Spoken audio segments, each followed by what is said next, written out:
Kembalikan lagi dulu. Ya, baik.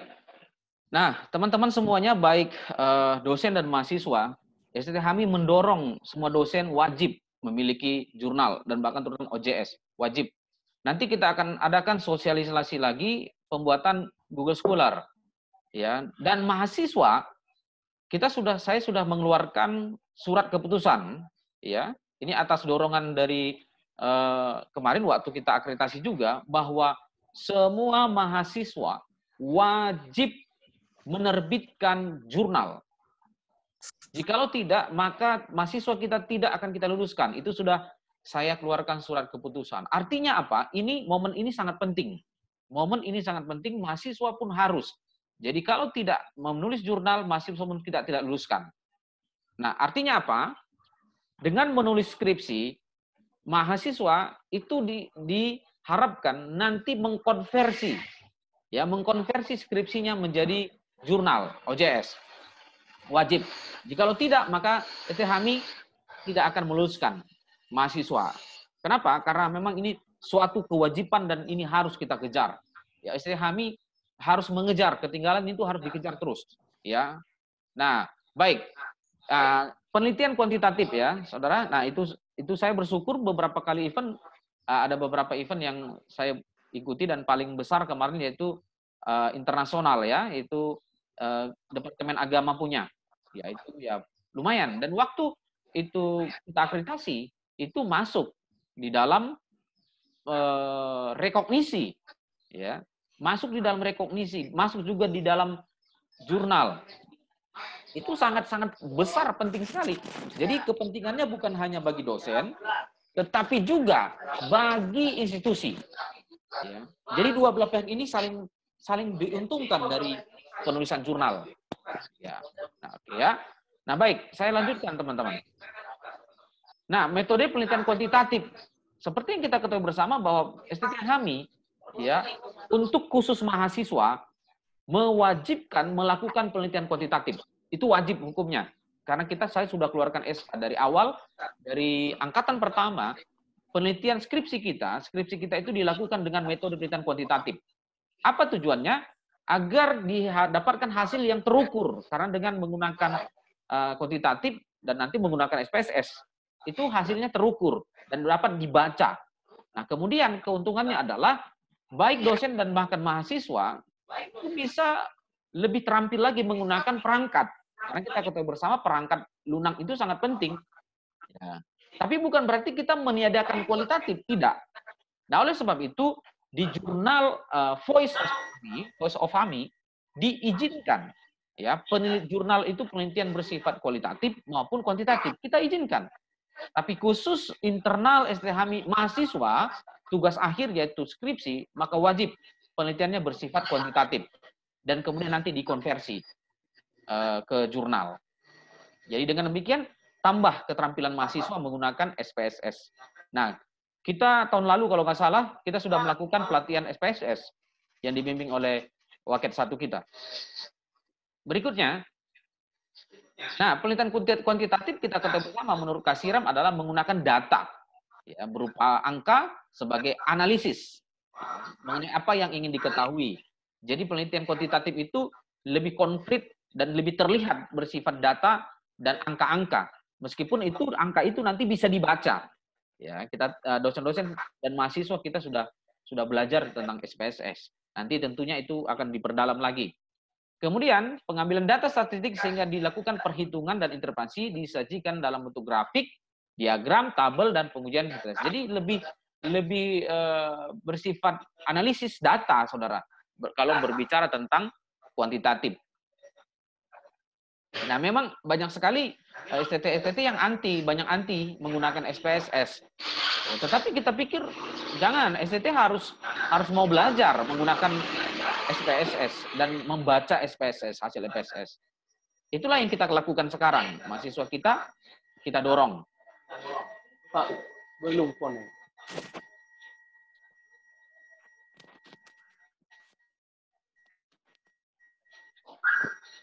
Ya, jadi kita dorong.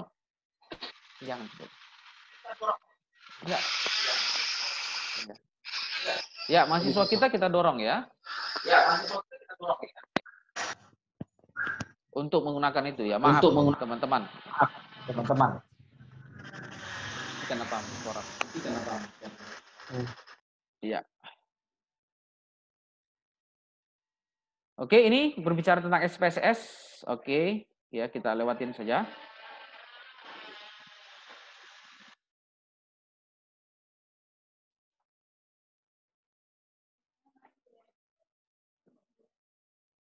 Nah, apakah topik dari Alkitab relevan diteliti dengan menggunakan kuantitatif? Nah, ini mungkin pertanyaan kita. Saya selalu menegaskan bahwa sangat-sangat relevan. Ya. Sangat relevan topik-topik dari Alkitab untuk diteliti dengan kuantitatif.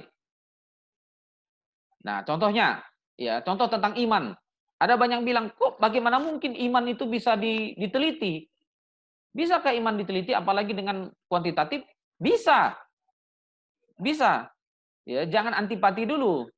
Nanti kita akan lihat ya. Demikian juga takut akan Tuhan, mengasihi Tuhan. Apakah bisa diteliti dengan kuantitatif?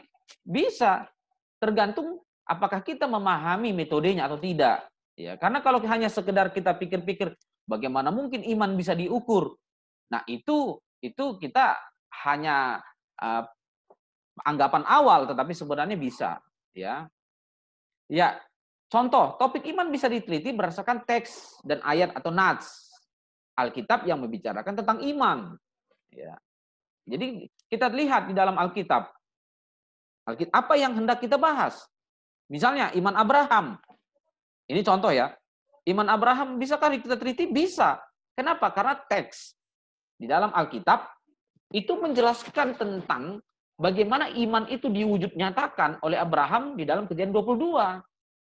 Jadi sebenarnya bisa dioperasionalkan. Ya. Apakah suara saya kedengaran? Putus-putus ya? Waduh, ini sangat disayangkan. Lihat.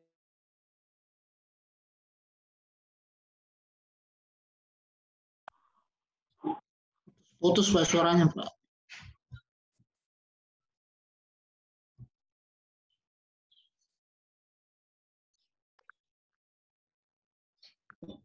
Tes. Ya, kedengaran ya teman-teman ya. Nah, jadi tentang iman apakah bisa diteliti? Bisa. Ya. Karena apa? Karena bukti-bukti iman itu di dalam teks Alkitab itu benar-benar ada dan kemudian itulah dioperasionalkan teman-teman. Ya. Jadi bisa diteliti, bisa. Caranya adalah apa? Yaitu lakukan eksegesis terhadap teks yang berkaitan dengan iman. Ya. Eksegesis atau eksposisi ada teks atau ayat. Kemudian buat dimensi dan indikatornya. Indikator dari iman itu apa? Contoh kalau kita berbicara tentang iman Abraham. Indikator dari iman Abraham dari teks konteks Kejadian 22 itu apa? Contoh kita bisa lihat kan, indikatornya adalah Abraham mempersembahkan orang yang sangat dikasihinya. Atau bisa dikatakan sesuatu yang sangat paling berharga. Yaitu siapa? Anaknya tunggal. Nah, itu salah satu indikator iman Abraham. Jadi, dengan mempersembahkan anaknya, itu merupakan indikator dari iman Abraham. Nah, kemudian bisa dibuat dalam bentuk angket. Dari situ buat kuesionernya, angketnya. Kemudian disebarkan angket ya, ke lokus kemana hendak kita mau penelitian. Bisa, saudara. Nah, oleh sebab itu, saya selalu mendukung untuk penelitian kuantitatif, sekalipun itu berkaitan dengan topik-topik di dalam Alkitab yang sepertinya itu kok abstrak banget. Enggak. Ya, sebenarnya bisa diukur. Bahkan dengan kuantitatif dan bahkan dengan SPSS. Bisa. Ya. Oke, kemudian.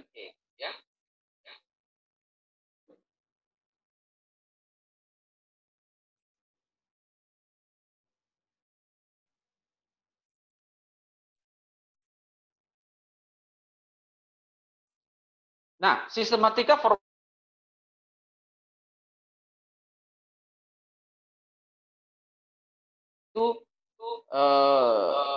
format skripsi kita itu sudah ada. Kenapa ini? Karena berkaitan dengan nanti konversi. Ya, dari skripsi itu nanti dikonversi ke jurnal. Ya. Nah, yang penting bahwa setiap universitas maupun perguruan tinggi yang hendak melakukan penelitian, ya memang harus berdasarkan kaidahnya, dasar yang sama, yaitu apa? Objektif, ya, kaidah ilmiah dan etika penelitian. Nah, seperti yang kita ketahui bersama bahwa yang namanya format skripsi dan bahkan sebenarnya penelitian itu di hampir semua tempat itu sama, yaitu bab 1 pendahuluan, kemudian bab 2 landasan atau kajian teori, bab 3 metodologi penelitian, bab 4 hasil penelitian dan pembahasan, bab 5 penutup yaitu kesimpulan dan saran. Ya, nanti ini yang akan dikonversi ke jurnal. Nah, oke, ini dia, saudara teman-teman, kita ketahui bersama bahwa setiap mahasiswa dan dosen ini sudah paham ini. Kita sudah punya format, sudah 4 angkatan ini kita sudah sosialisasikan dan dipakai, ya. Ini adalah sistematika format skripsi STHMI.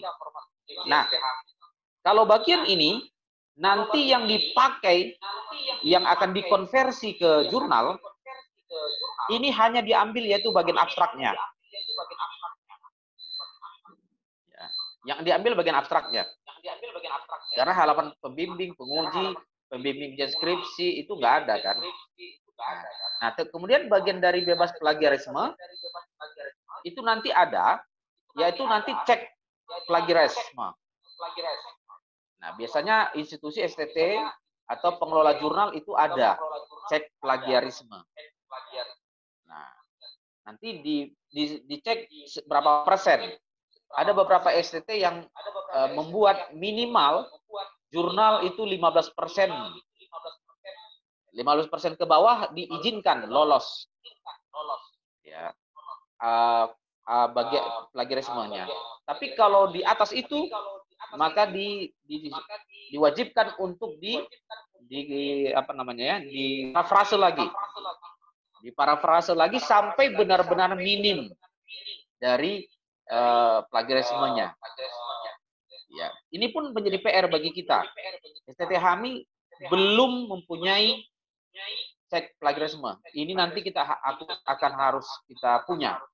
Ya, baik itu untuk penggunaan skripsi maupun penelitian dosen maupun jurnal nanti. Nah, ini PR juga bagi kita. Ya. Nah, kemudian kalau berbicara tentang pembimbingan, nah ini nanti tentunya berkaitan dengan reviewer. Nanti kan teman-teman ketika menulis jurnal, baik di jurnal di STHMI, maka jurnalnya itu akan direview. Ya, bagaimana yang belum sesuai dengan ketentuan atau format dari jurnal STHMI. Nah, itulah yang akan teman-teman perbaiki. Jangan takut teman-teman. Kalau misalnya Anda menulis jurnal, nanti banyak yang salah dan itu diminta harus diperbaiki. Jangan takut. Sama, saya juga waktu kemarin mengajukan jurnal di internasional itu, yaitu di penyelenggaranya Departemen Agama itu tahun lalu. Banyak juga kesalahan-kesalahan, tapi ya minor memang. Ya, untuk saya perbaiki, nggak apa-apa. Ya, tidak ada dosen siapapun dia, bahkan profesor sekalipun, tidak ada yang waktu memasukkan jurnal maka tidak ada review. Nggak mungkin. Itu nggak apa-apa di review, itu wajar saja. Jadi kalau jurnal kita nanti direview oleh orang lain, jangan kecil hati. Ya ikutin saja. Kan dosen-dosen lain, bahkan profesor sekalipun, itu direview juga. Ya, saya pernah mengikuti pembicaraan di grup jurnal itu, bahkan Profesor Joas dari Jakarta, dia mengirim naskah jurnal ke suatu jurnal STT, saya nggak perlu sebutkan ya. Apakah dia tidak direview? Direview juga. Ya, perbaikan namanya. Nggak apa-apa. Nah, memang disitulah seninya. Sama lah, nanti beliau juga dipercayakan menjadi mereview jurnal orang lain. Ya kan? Nanti jurnal beliau juga kalau dia submit di OJS lain, jurnalnya juga direview oleh orang lain. Nah, jadi tidak ada masalah. Jangan kecil hati. Oh, misalnya beliau kan profesor. Masa direview oleh dokter nggak etis? Tetap ya, ikutin aja permainannya. Ya, contoh saya ya pernah mensubmit artikel jurnal di suatu STT. Saya direview oleh MTH. Apakah saya kecil hati? Enggak. Saya ikuti ya. Saya ikuti apa yang dia maksud sampai benar-benar fix dan akhirnya disubmit. Ya. Nah, jadi jangan takut saudara teman-teman ya, menulis. Jadi intinya adalah kita harus berani menulis. Kalau nggak berani menulis, nggak akan ada jurnal teman-teman, nggak ada. Nah, seperti yang saya katakan tadi, ya ini benar-benar bahwa dosen kalau nggak punya OJS nggak layak jadi dosen. Maaf saya katakan. Dan bahkan ya ini saya kasih tahu kepada teman-teman.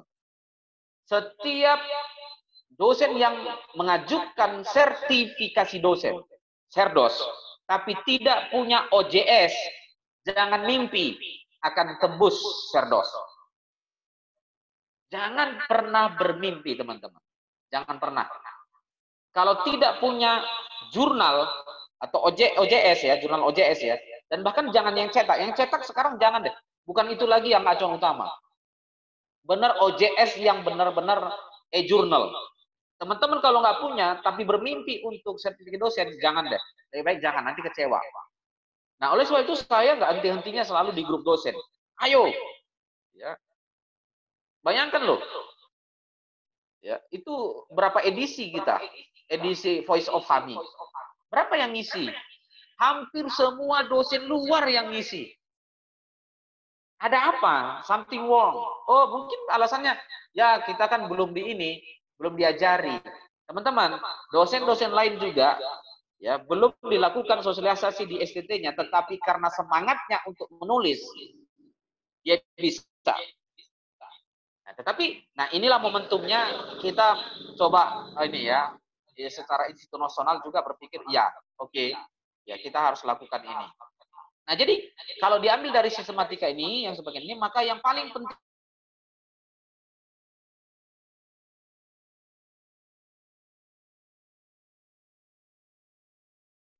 nanti kita akan bahas apa abstrak. Walaupun sebenarnya teman-teman sudah tahu.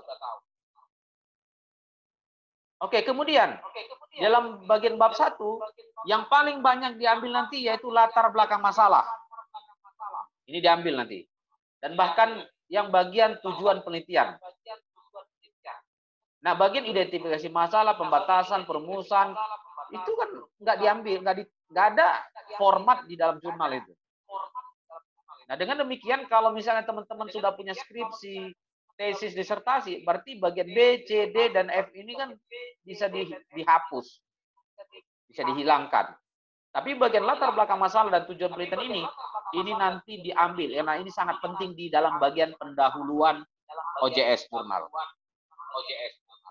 Ya, nanti akan saya berikan contoh konkret ya. Berikutnya di dalam bab 2, deskripsi teori, ini semuanya diambil. Jadi kalau dari skripsi, maka ini diambil semuanya. Untuk dimasukkan di dalam bagian OJS.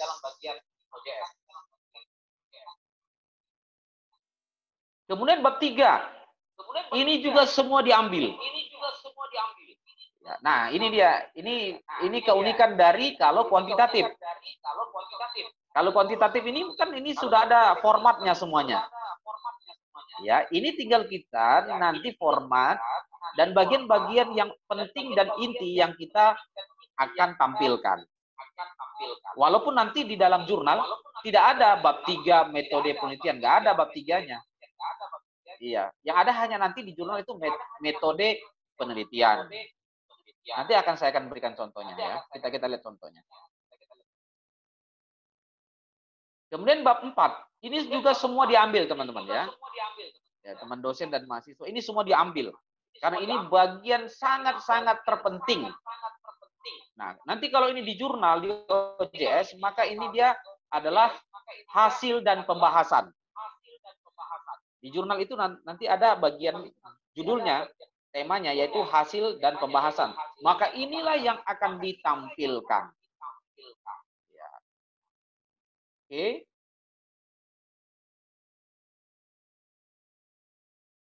Ambil semuanya. Ya. Kesimpulan dari penelitian kita, saran-sarannya, kemudian daftar pustaka, ya, dan lampirannya.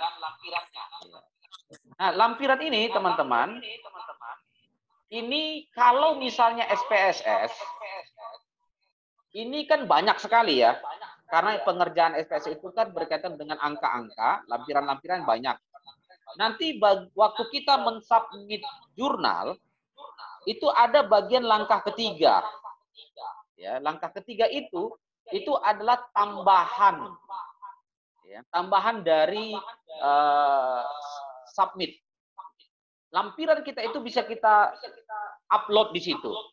Dengan demikian maka nanti editor atau managing editor, ya, managing editor dari jurnal itu OJS bisa lihat, oh iya ini ada tambahannya.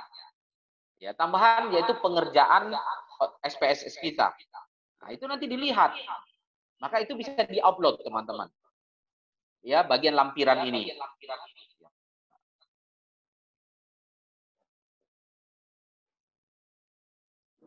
Nah, abstrak. Nah, ini saya singgung lagi ya tentang abstrak. Apa sih abstrak? Nah, gitu kan. Abstrak itu kan harus ditulis seringkas mungkin dalam satu paragraf. Nah, beberapa pengelola jurnal ada yang buat ketentuannya. Misalnya ada yang membuat 100 sampai 150 kata. Nah, kalau kita buat ketentuannya 100 sampai 200 kata. Itu tergantung dari pengelola jurnalnya. Tapi rata-rata kisaran-kisaran itu nggak jauh lah. Antara 100 sampai 150 sampai 200 kata. 200 kata. Nah, jadi teman-teman kalau misalnya mengetik di Word, maka kan itu ada kan di sebelah kiri bawah, pojok kiri bawah. Berapa kata yang sudah kita ketik. Maka jangan lebih dari itu. Ya. Maka abstrak itu harus seringkas mungkin. Ya. Apa yang dimuat dalam abstrak? Yaitu tujuan penelitian kita, metode penelitian yang kita pakai.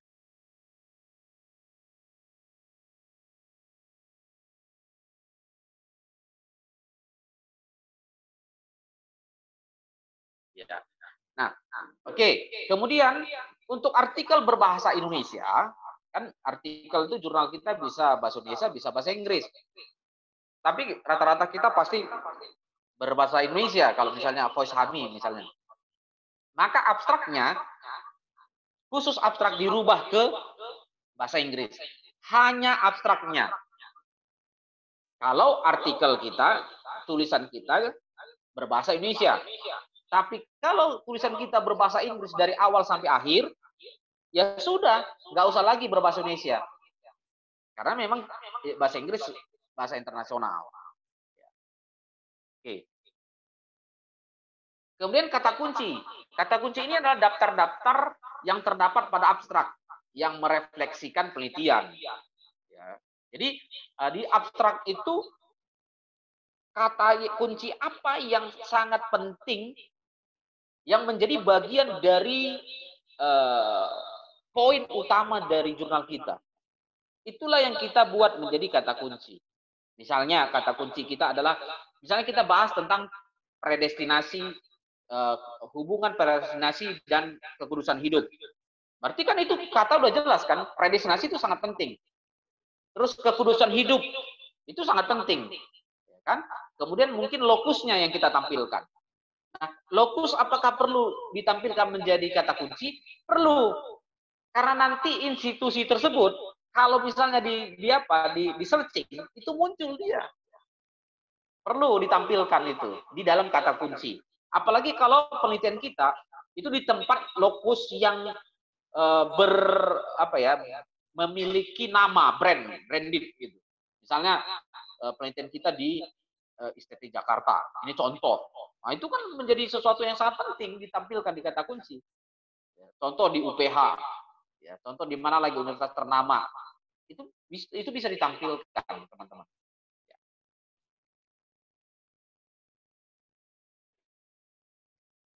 Oke, pendahuluan ini, nah ini penting. Pendahuluan ini sangat-sangat penting, harus diisi secara berurut, yaitu latar belakang, kajian literatur terdahulu, yaitu state of the art. Nah ini seninya. Seninya itu adalah kita pakai kajian-kajian yang terdahulu yang sudah dipakai, ditulis oleh pendahulu kita yang berkaitan dengan jurnal kita. Misalnya saya kemarin jurnal saya COVID yang waktu tembus di internasional yang Departemen Agama. Maka saya searching OJS yang berkaitan dengan COVID, teman-teman.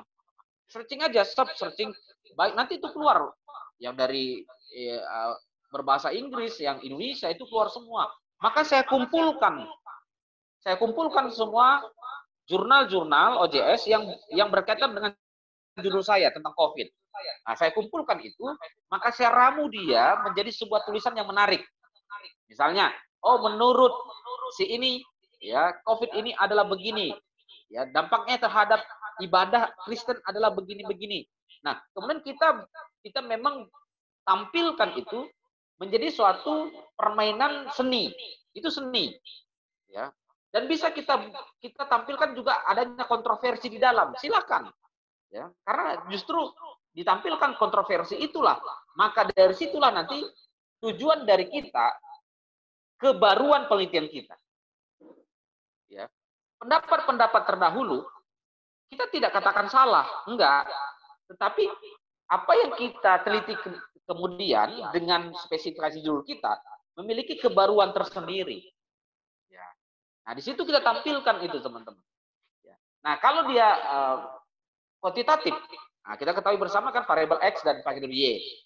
Maka pendahuluan kuantitatif tampilkan variabel Y. Ini jangan salah. Selalu saya bilang di kelas, waktu ujian dan bahkan teman-teman. Yang ditampilkan itu paling utama itu adalah variabel Y-nya, yaitu variabel terikat. Kenapa variabel Y, variabel terikat yang ditampilkan? Karena itulah yang hendak di poin utama yang hendak ditelusuri. Misalnya, pengaruh COVID bagi disiplin ibadah di rumah. Jadi kan yang poin utama yang hendak kita lihat kan Y-nya, yaitu disiplin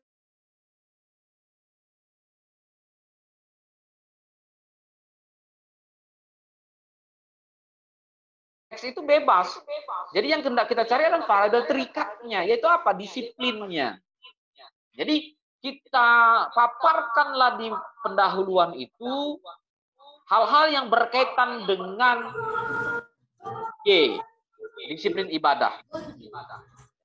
Dan itu bisa kita tampilkan referensi-referensi dari beberapa temuan-temuan, tulisan-tulisan yang telah ada di jurnal, di OJS. Nah, itu kita tampilkan. Ya. Oke. Nah, kemudian di akhir dari pendahuluan harus ditulis tujuan kajian artikel kita. Nah, ini kan kita memiliki kebaruan namanya. Tujuan kita ada tersendiri. Jangan pikir, oh sudah banyak. Pasti kita sama yang hendak kita capai. Itu berbeda. Jadi di pendahuluan ini memang kita banyak sekali nanti bermain, ya, menampilkan penemuan-penemuan terdahulu, bahkan kontroversi pun boleh. Ya.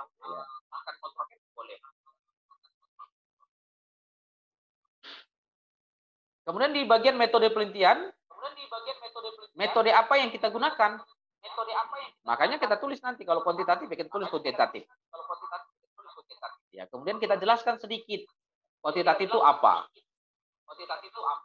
Oke ya. Kita percepat karena kita mau lihat contoh. Hasil dan pembahasan. Nah, disinilah kita tuangkan semuanya tadi. Hasil dan pembahasan kita. Ya, karena di jurnal itu kan temanya hanya ada hasil dan pembahasan. Nah, di sini paling banyak. Ya, hasil pembahasan kita itu, temuan dalam penelitian itu, kita bahaslah di sini. harus menjawab pertanyaan atau hipotesis. Harus menjawab dari hasil dan pembahasan kita itu.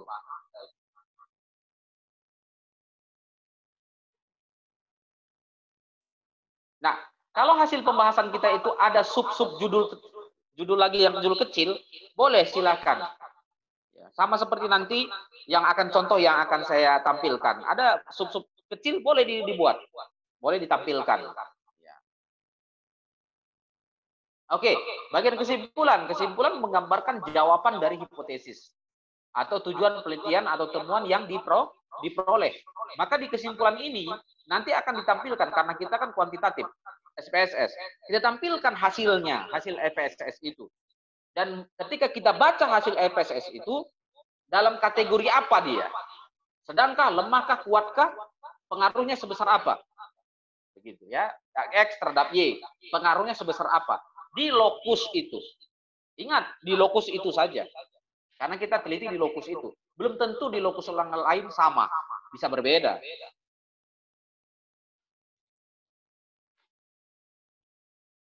Nah, bagian daftar pustaka, nah ini kan rujukan. Rujukan. Nah, sangat ditekankan karena ini OJS, maka sangat ditekankan kita menggunakan OJS. Tinggal searching aja, saudara. Di download, kan nanti keluar PDF kan. Ya, maka kita sesuaikan dengan judul kita. Oh, kita berkaitan dengan COVID contohnya, berkaitan dengan disiplin ibadah virtual di rumah. Ya udah searching aja.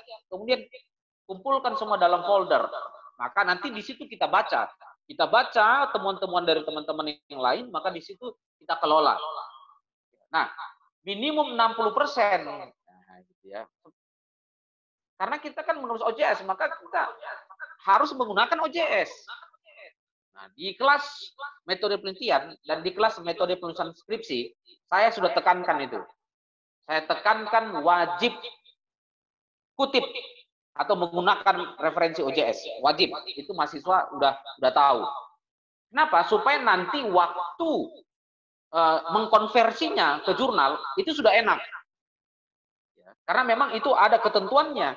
Jadi artinya kalaupun nanti sudah dikonversi, mahasiswa kita skripsinya dikonversi ke jurnal dan kita dorong dia ke STT lain, jurnal STT lain, itu bisa berhasil dengan mengikuti kaidah yang sudah kita buat sekarang ini. Jadi harus memang ada minimal 6.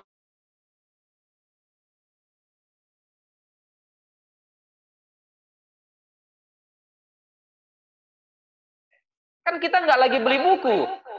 Nah, ini kelebihannya. Kan sekarang ini kan zamannya kan zaman paperless.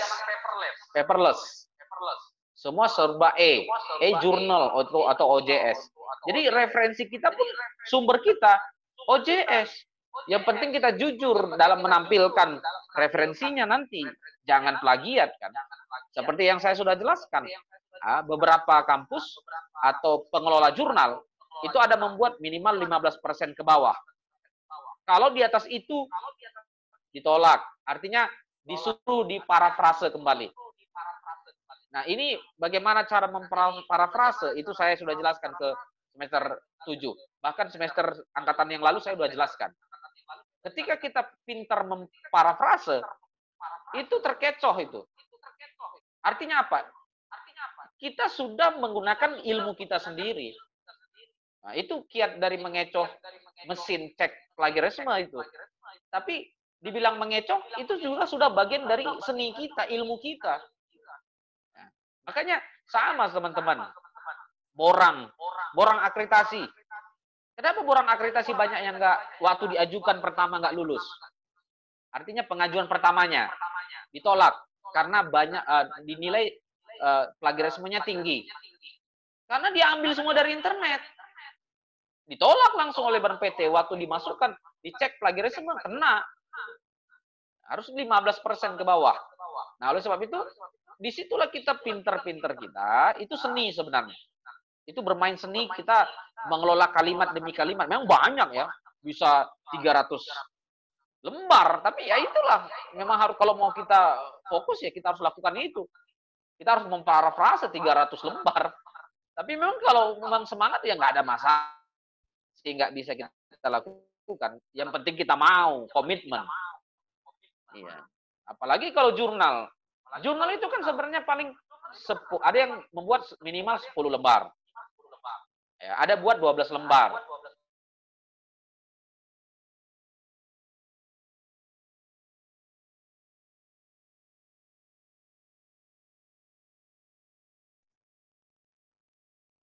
Ya, tes. Ya, nah disitulah kita harus memparafrase. Itu bagian dari seni sebenarnya, dari seni menulis. Parafrase itu sangat diperlukan di dalam dunia akademis. Oke, kita lihat langsung contohnya ya. Kita lihat contoh. Saya akan share screen contoh.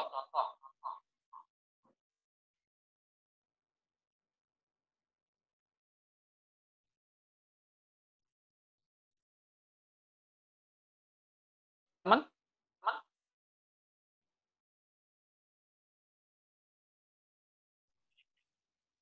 Oke, Sudah muncul ya? Oke. Nah, ini adalah contoh konkret dari skripsi aman yang saya konversi menjadi OJS. Dan ini pengelola jurnalnya adalah BMPTKI. Ya, namanya Kronos. Dan ini sudah dipublish tahun lalu, tahun Desember 2020 sudah dipublish. Dan ini saya bawa nama teman-teman. Ini aman karena dia yang nulis. Kemudian saya dosen pembimbing satunya, pembimbing duanya. Ya, teman. Nah,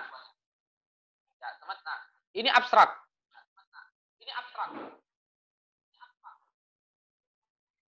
Nah, bahasa Inggris ini, wah, apakah repot? Enggak repot juga. Bagi kita yang menggunakan kamus boleh. Tapi kalau kita gunakan juga Google Translate boleh. Tapi tolong dicek ulang. Karena Google Translate itu kadang-kadang berantakan. Saya selalu perhatikan. Memang saya nggak terlalu pintar bahasa Inggris, enggak. Tapi saya bisa, ini kok aneh ya. Ya, maka saya cek lagi. Dicek lagi. Jadi jangan langsung jadi ya. Waktu orang dibaca kok ini apa ya gitu. Ya. Oke, ini contoh abstraknya teman-teman. Nah, ini dalam bahasa Inggris. Lihat ini dimiringkan. Kalau abstrak dalam bahasa Inggris maka dia berbentuk miring. Teman-teman udah lihat ya. Ini miring. Nah, kemudian di sini juga sudah ditampilkan hasilnya. Hasil dari SPSS. Kenapa? Karena ini berasal dari skripsi. Beda kalau misalnya kita diminta untuk mensubmit abstrak. Kita submit abstrak tetapi kita belum melakukan penelitian. Nggak apa-apa. Berarti kita belum menampilkan nanti angka ini. Karena ini skripsi yang sudah selesai, maka ini tinggal dikonversi, kan sudah ada nilainya, maka sudah enak. Tapi ada kasus tertentu kita nanti menulis jurnal, kita diminta submit abstraknya saja. Tetapi kita belum melakukan penelitian. Maka jangan tampilkan dulu ininya, angka-angkanya, karena kita memang belum olah data SPSS. Oke, ini dia abstraknya. Nah, di sini saya buat ini ya praktik hidup. Nah, di gereja DKI Jakarta GKB. Metodologinya apa yang dipakai? Kemudian hasilnya apa? Nah, ini kelihatan kan? Nah, kemudian penerapannya. Nah, ini. Nah, kemudian lihat kata kuncinya. Kata kuncinya, nah ini sebenarnya ada kesalahan dari pengelola jurnal. Bukan dari kita. Ini sebenarnya gereja Kristen Baitani, bukan gereja Kudus. Ini dari pengelola. Cuman karena sudah disubmit, saya lihat, wah, ini kok dianya salah gitu. Tapi ya sudah, nggak boleh buat.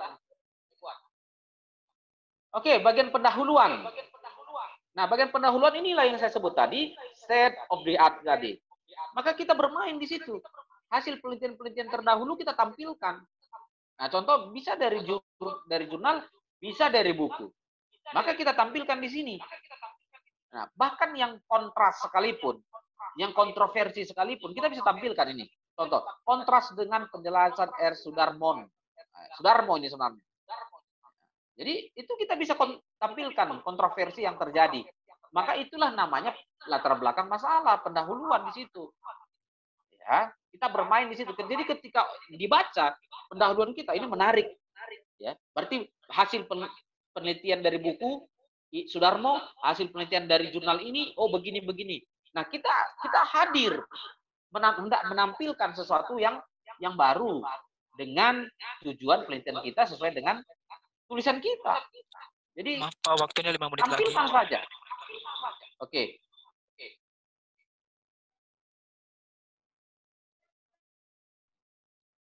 Metode penelitian ini singkat saja. Ya. Nah, kita menggunakan kuantitatif. Nah, ini contoh kita kutip. Menurut Jessica mengutip Pranoto, kuantitatif adalah bla bla bla. Nah, kemudian kita tampilkan di penelitian ini didapatkan dari pejabat sinode Gereja Kristen Baitani. Nah, dan menggunakan SPSS versi 22,0. Nah, disinilah yang paling penting, yaitu hasil dan pembahasan. Ya, nah ini kita tampilkan berdasarkan data dikumpulkan instrumen penelitian, variabelnya, tentang skornya 52 sampai 103 dianalisis menggunakan SPSS, maka didapatkan MEAN. Nah ini kan teman-teman kan sudah tahu, kalau apalagi mahasiswa semester 7 udah tahu. Oh MEAN-nya berapa? Ya kan mediannya berapa? Standar deviasinya berapa? Tampilkan dia dalam bentuk tabel. Nggak apa-apa. Ini adalah contoh yang diterima di OJS BMPTKI. Ya, BMPTKI cukup lumayan walaupun belum Sinta. Ya, mereka belum Sinta tapi ya paling tidak sudah lumayan.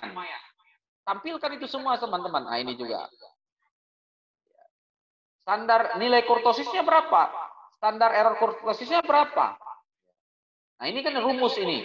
Jika perbandingan ini rumus. Tampilkan aja supaya orang membaca nanti paham. Ya, kemudian berdasarkan informasi dari pemain kurtosis maka disimpulkan korelasi pemandu dokter ini distribusi normal. Nah, ini kita tampilkan. Nah, ini distribusi frekuensi variabelnya. Kemudian ini histogram variabel X-nya. Tampilkan. Nah, ini adalah deskripsinya, penjelasannya. Itu tadi variabel X. Kemudian variabel Y, tampilkan juga. Jadi kalau nanti 3 variabel, tampilkan 3 variabel itu. Ya, baik grafiknya, tabelnya maupun histogramnya tampilkan. Nah, kemudian ini praktik hidup kudus, tampilkan juga sama.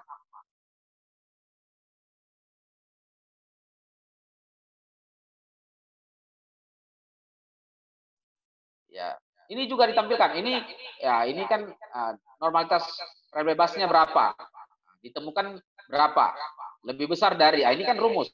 Sudah ada rumusnya. Tinggal kita nyimpulkan lebih besar atau lebih kecil. Ya. Cepat ya. Nah, ini tampilkan juga grafik normalitas variabel bebas, QQ plotnya. Ya. Ya, kalau membaca ini kan teman-teman sudah tahu. Ya, itu titik-titik itu semakin mendekat garis maka itu semakin bagus. Berdistribusi normal artinya. Kemudian kita tampilkan juga uji linearitasnya. Hasilnya itu dari bab 4 tadi. Itu semua dari bab 4 kita tampilkan. Kemudian kita tampilkan juga tabelnya, tampilkan uji korelasi bivariatnya, tampilkan lagi. Yang penting setiap tabel itu nanti ada penjelasannya, teman-teman. Nah, inilah penjelasan. Penjelasan ini tampilkan. Kemudian uji regulasi linearnya, tampilkan juga. Ini isinya ini semua di bab 4. Jadi bagian hasil dan pembahasan ini benar-benar murni dari bab 4 skripsi.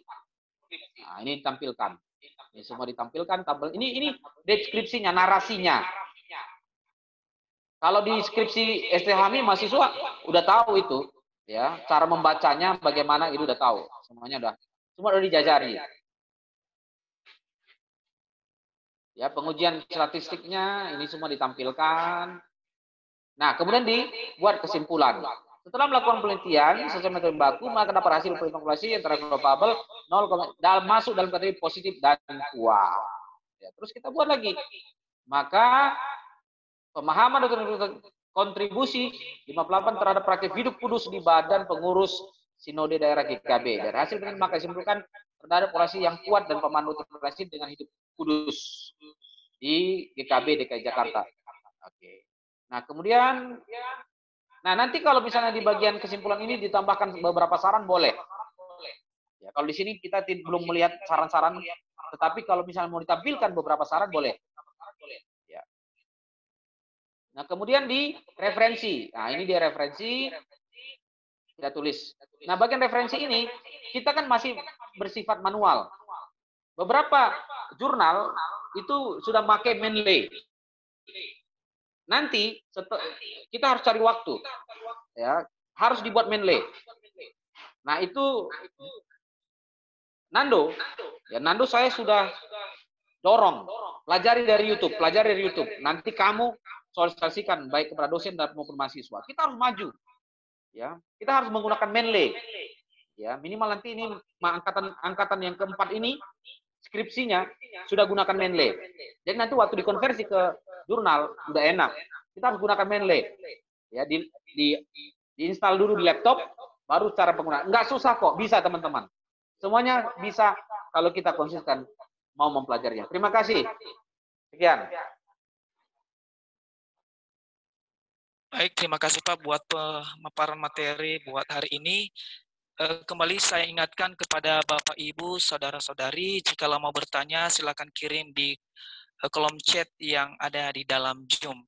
Oke, sekarang kita masuk dalam pemaparan materi kedua oleh Bapak Diki Domingus, MTH. Kepada Bapak kami persilakan. Nando, buat host Pak Diki ya.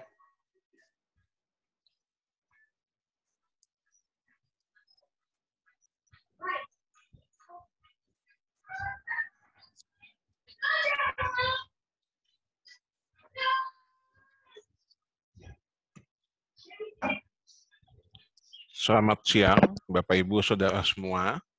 Ya. Siang, Pak. Ya. Terima kasih Pak Nathan Pak. sebelumnya sudah dikasih kesempatan untuk berbagi sharing untuk penelitian kualitatif. Ya, kalau mungkin di STT HAMI terbiasa dengan penelitian kuantitatif, kalau di tempat kami justru kebalikannya memakai penelitian kualitatif. Begitu. Tetapi ini hal yang baik juga mungkin bagi saudara untuk belajar. Dan memang ketika sama seperti yang Pak Nathan bilang dalam hal penelitian, kami juga sudah mulai 2019 STT IBC Batam, Injil Bakti Caraka Batam. Kami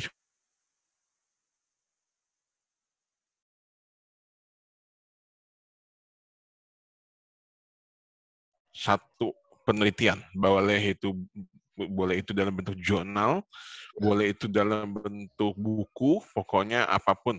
Kami dorong walaupun sih ya semuanya ada progresnya, dan memang bisa dibilang sudah 90% dosen-dosen mulai terlibat, tetapi memang itu penting. Bahkan mahasiswa juga perlu untuk terlibat dalam penelitian, karena kenapa? Di dalam akreditasi nanti ini yang program studi maupun program tinggi, itu salah satu penilaiannya adalah keterlibatan mahasiswa dalam penelitian, yaitu dalam bicara outcome-nya, yaitu mahasiswa apakah memiliki penelitian di jurnal-jurnal. Itu saya kemarin melihat di template-nya BAN-PT. Dan ini menjadi sebuah tantangan, khususnya bagi kita STT-STT, baik STT HAMI, dan juga di tempat kami STT IBC Batam, untuk bisa memacu bukan hanya dosen, tetapi juga mahasiswa untuk terlibat dalam penelitian. Karena memang biasanya kita mungkin hanya khotbah, praktek pelayanan, ya sesuatu yang mungkin tidak lebih ke lapangan, tetapi untuk kali ini kita didorong untuk melakukan penelitian, dan itu juga hal yang penting. Dan saya juga dalam mahasiswa bimbingan skripsi saya mulai tahun kemarin, setiap bimbingan saya dorong untuk mereka menjadikan artikel mereka di dalam bentuk jurnal, seperti Pak Nathan punya istilahnya tadi, dikonversi dalam bentuk jurnal. Dan puji Tuhan ada dari 6 mahasiswa yang saya bimbing tahun lalu, ada 3 sudah publish, dan 2 itu dalam on proses, masih dalam proses gitu. Walaupun memang sebetulnya kami belum mewajibkan sebagai syarat kelulusan, tetapi itu merupakan memang sudah dalam roadmap ke depan bahwa mahasiswa harus menulis jurnal. Itu udah memang dalam salah satu rencana penelitian kami ke depan. Bahkan saya ini kan sedang mau mulai kuliah S3, bahkan ketika saya lihat salah satu syarat kelulusannya adalah saya dapat beasiswa dari Kemenak untuk kuliah di UIN, Universitas Negeri. Salah satu kelulusannya adalah harus menulis di Scopus. Nah, ini jadi tantangan tersendiri untuk kami semua. Jadi untuk S3 atau S1 mungkin jurnal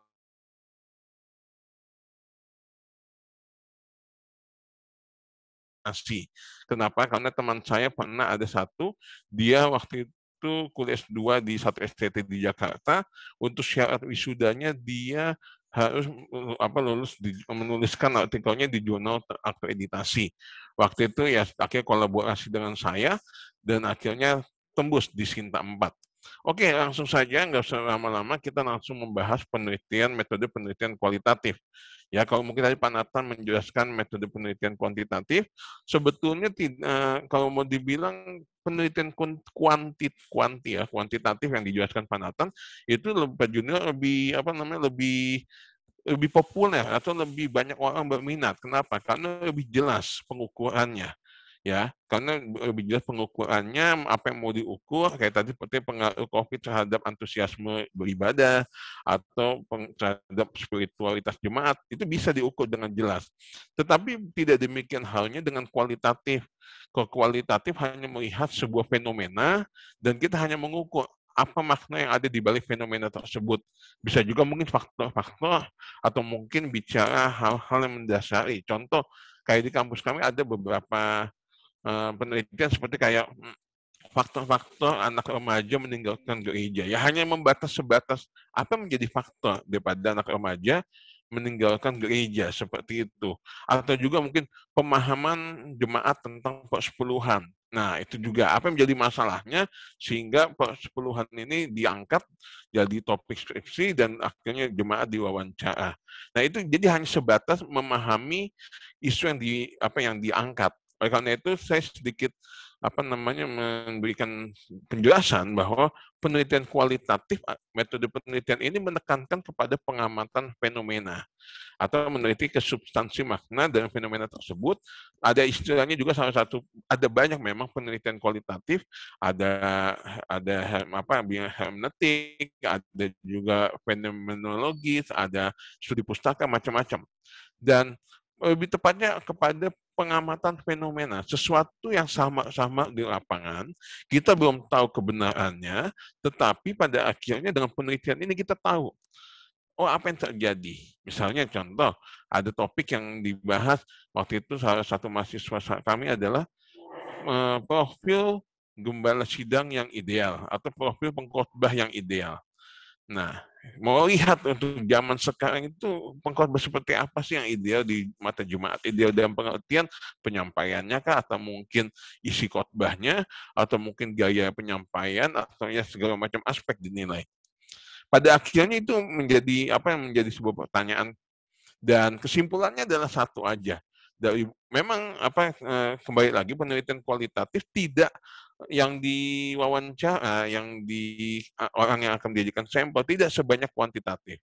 Kalau kuantitatif mungkin bisa sampel dari populasi berapa, ada ketentuannya, tapi kalau kualitatif hanya mengukur sebagian kecil, misalnya ya kayak tadi profil gembala pengkhotbah yang ideal menurut jemaat. Berarti kita bisa ambil jemaat itu secara random, ya tidak terlalu banyak, ya mungkin bisa 10 orang, itu sudah terlalu banyak, 8. Hanya saya mau melihat gambaran kecil, kira-kira pemahaman jemaat tentang gembala sidang pengkhotbah yang ideal itu seperti apa. Dan ketika dilihat kesimpulannya, ternyata pengkhotbah yang ideal itu yang diharapkan jemaat yang pertama itu satu, yaitu pengkhotbah yang bisa melakukan apa yang dia khotbahkan. Gitu. Jadi jemaat nggak peduli khotbahnya mau keren, mau lucu, mau gimana, yang penting dia melakukan apa yang dia khotbahkan. Nah, ini penelitian kualitatif. Jadi mengetahui makna, mengetahui apa yang menjadi masalah di lapangan. Sesuatu yang masih sama-sama, sesuatu yang masih belum jelas, tetapi akhirnya dengan penelitian ini bisa terpecahkan. Oke, kita lihat ada beberapa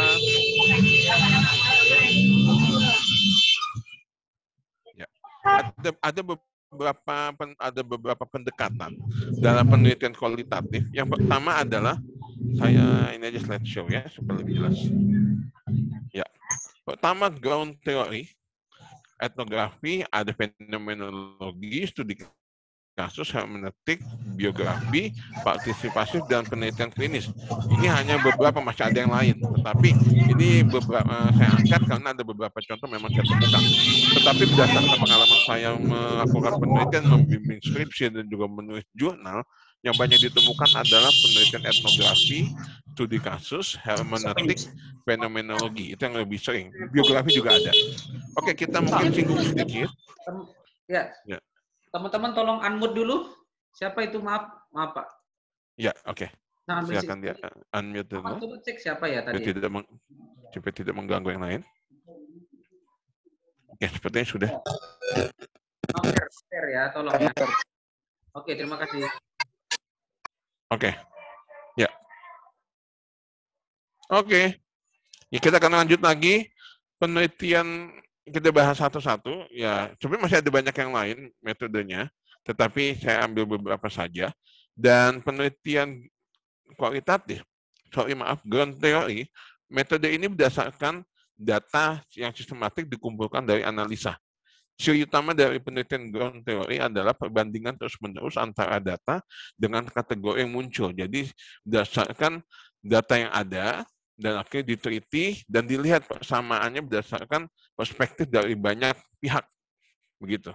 Lalu langsung aja etnografi bicara tentang penelitian dari sisi kebudayaan, namanya juga etnografi penelitian kebudayaan, yang di mana satu penyelidik kelompok menyelidiki satu budaya. Di jurnal yang saya kelola, yang kami kelola, itu jurnal Caraka, ada hampir setiap edisi ada topik tentang budaya.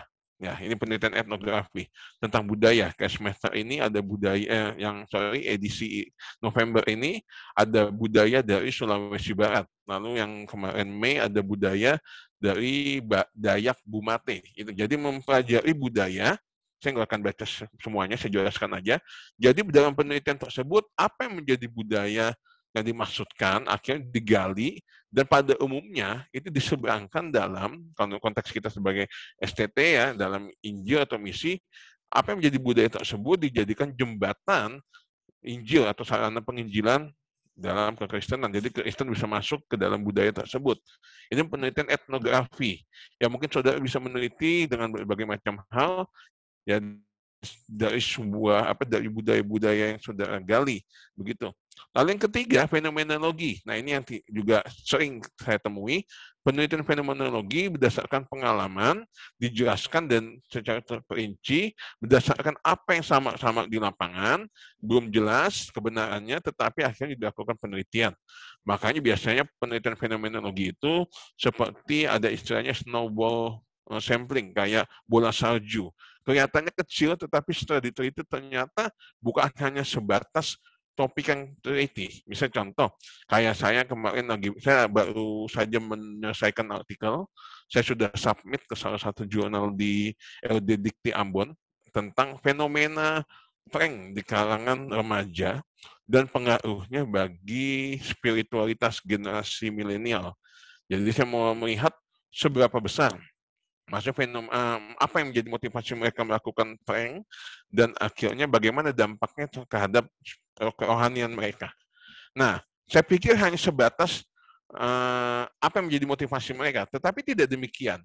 Ketika saya mendapati motivasi mereka, dan ternyata saya juga menemukan bagaimana pengalaman, bagaimana perasaan mereka dalam melakukan hal tersebut. Sampai akhirnya saya menyimpulkan juga bahwa sampai prank itu merupakan sebuah kebohongan, merupakan sebuah gejala sosial, aksi sosial yang sebetulnya tidak langsung dilakukan seperti sebuah kebohongan. Dan ini berdampak bahaya terhadap spiritualitas remaja. gitu. Kenapa dampaknya? Karena kalau misalnya orang biasa ngeprank, biasanya bohong, takutnya itu menjadi sebuah habit. Jadi sebuah habit takutnya generasi ke depan terbiasa dengan salah satu kebiasaan yaitu kebohongan. Itu. Dan yang ingin saya jelaskan dalam fenomenologi ini awalnya saya hanya membahas tentang prank. Apa yang menjadi motif mereka, tapi ternyata saya bahas bagaimana perasaan mereka, bagaimana apa yang mereka lakukan, yang seperti apa, apakah ada kapok atau tidak, dan semuanya saya gali. Jadi bukan sebat, kelihatannya memang kayak dibilang kan snowball sampling, kayak snowball, bola salju itu kan menggelinding, awalnya kecil, dia gelinding jadi besar. Biasanya kita kalau wawancara, kalau dalam penelitian kualitatif, kita wawancara biasanya mungkin pertanyaan awal kita 20, tetapi di dalam perjalanan ternyata pertanyaan itu bisa beranak-anak, bisa bertumbuh, bercabang jadi 30, mungkin bisa jadi 40, tergantung masing-masing informan sesuai dengan pembahasan. Oleh karena itu, penelitian fenomenologi ini sering saya jumpai, baik itu di skripsi yang kami mahasiswa saya bimbing, maupun juga di jurnal juga yang saya temukan. Oke, berikut lagi studi kasus tentang menyelidiki sebuah kasus yang terjadi gejala yang ada. Ya, gejala yang ada pada satu masyarakat, dikumpulkan informasinya memakai prosedur pengumpulan data, jadi diteliti. Misalnya contohnya lagi saya mau lagi tertarik juga dengan pinjaman online, studi kasus. Bagaimana pola konsumtif masyarakat pada saat ini yang disebabkan oleh pinjaman online. Gitu. Kita lihat kenapa pinjaman online bisa sampai membuat orang sampai kasusnya sekarang adalah bunuh diri lah, sampai depresi, bahkan banyak banget yang dampak dihasilkan. Dan kita meneliti studi kasus pinjaman online ini, kenapa? Berdasarkan penelitian sementara, ternyata memang pinjaman online itu mereka sangat kacau dalam hal bunga, pemberian bunga. Gitu. Dan memang banyak orang-orang yang meminjam itu kebanyakan mereka yang memang sangat terdesak, tidak ada jalan lain. Tapi itu belum selesai penelitian saya. Nah, ini ada contoh studi kasus. Ya, terhadap sesuatu fenomena, terhadap satu hal yang sudah lihat, apa yang menjadi masalah, akhirnya dia dibahas. Yang berikut lagi hermeneutik, mungkin saudara kita tidak asing dengan istilah hermeneutik, ya, atau mungkin biblika, di mana menurut Sturm dan Newton, hermeneutik adalah interpretasi teks atau menemukan makna dari sebuah teks. Biasanya kalau penelitian kualitatif hermeneutik ini juga banyak saya temukan, bahkan juga saya pun awal-awal menulis jurnal kebanyakan memakai penelitian hermeneutik, di mana contohnya kayak saya punya kedudukan Kristus di dalam penciptaan menurut Kolose sebagai tanggapan terhadap saksi Yehova. Gitu. Bisa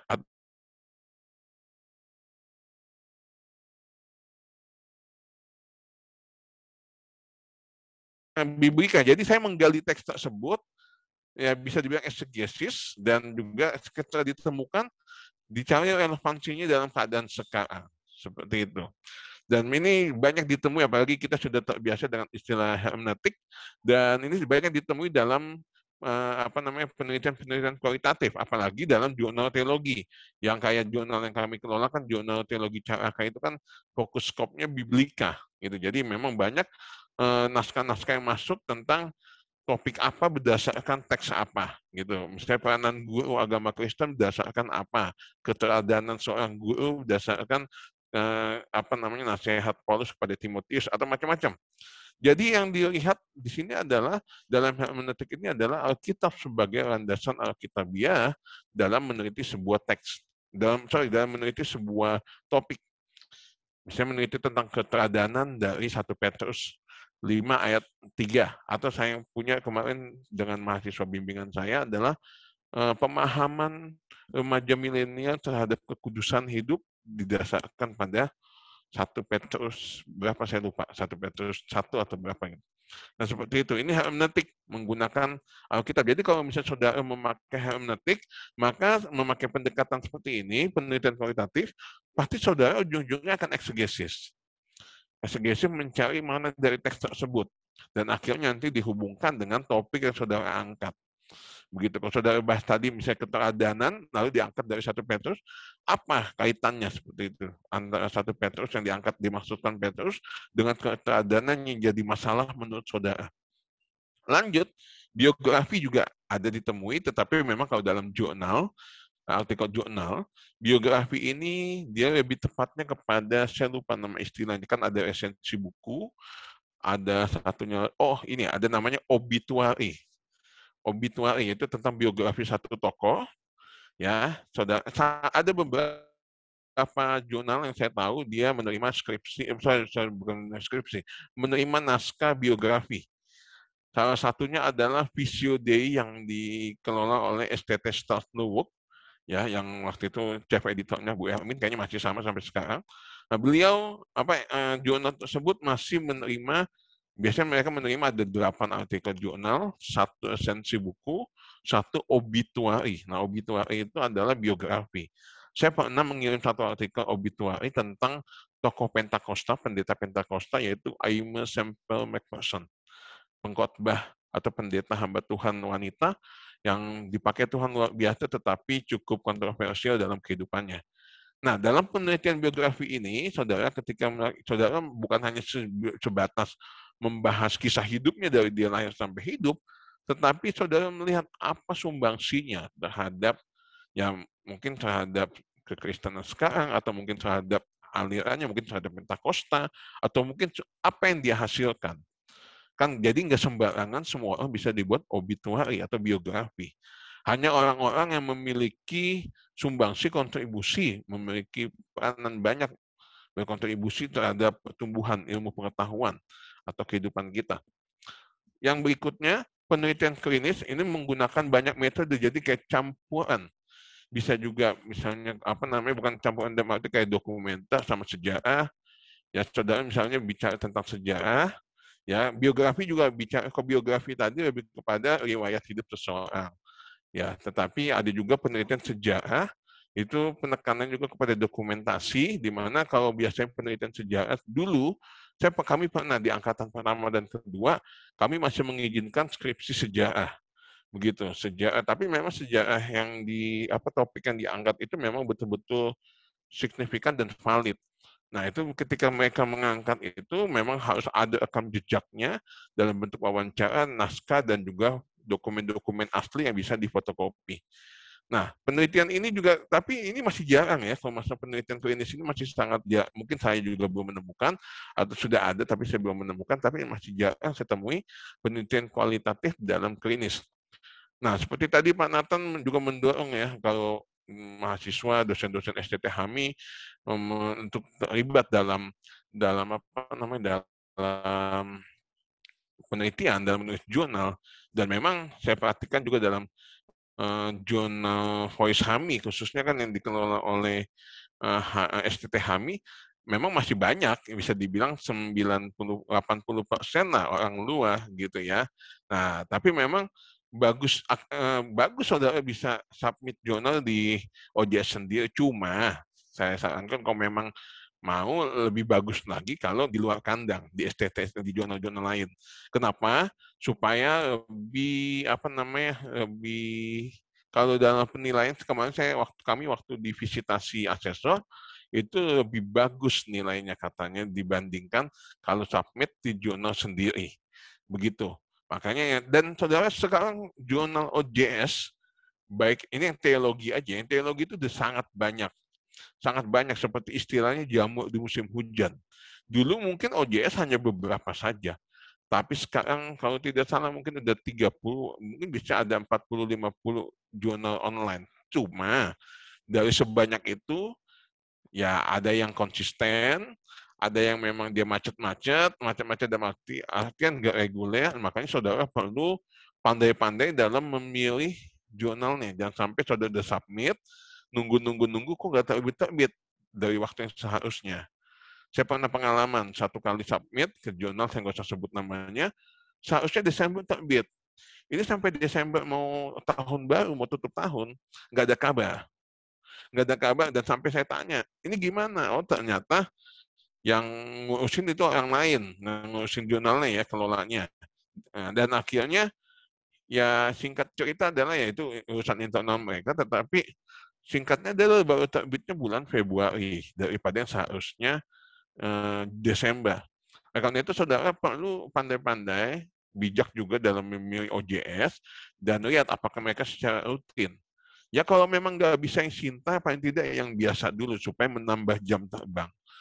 Saya pun ya puji Tuhan, saya menulis beberapa artikel, ada nggak banyak juga sih, ada 3 atau 5 kalau tidak salah, ada artikel Sinta dan Scopus belum sampai ke sana, tetapi on the way akan ke sana. Tetapi semua dimulai dari saya memulai submit ke jurnal-jurnal yang non akreditasi. Ketika ada satu artikel tembus, maksudnya diterima, itu menjadi penyemangat.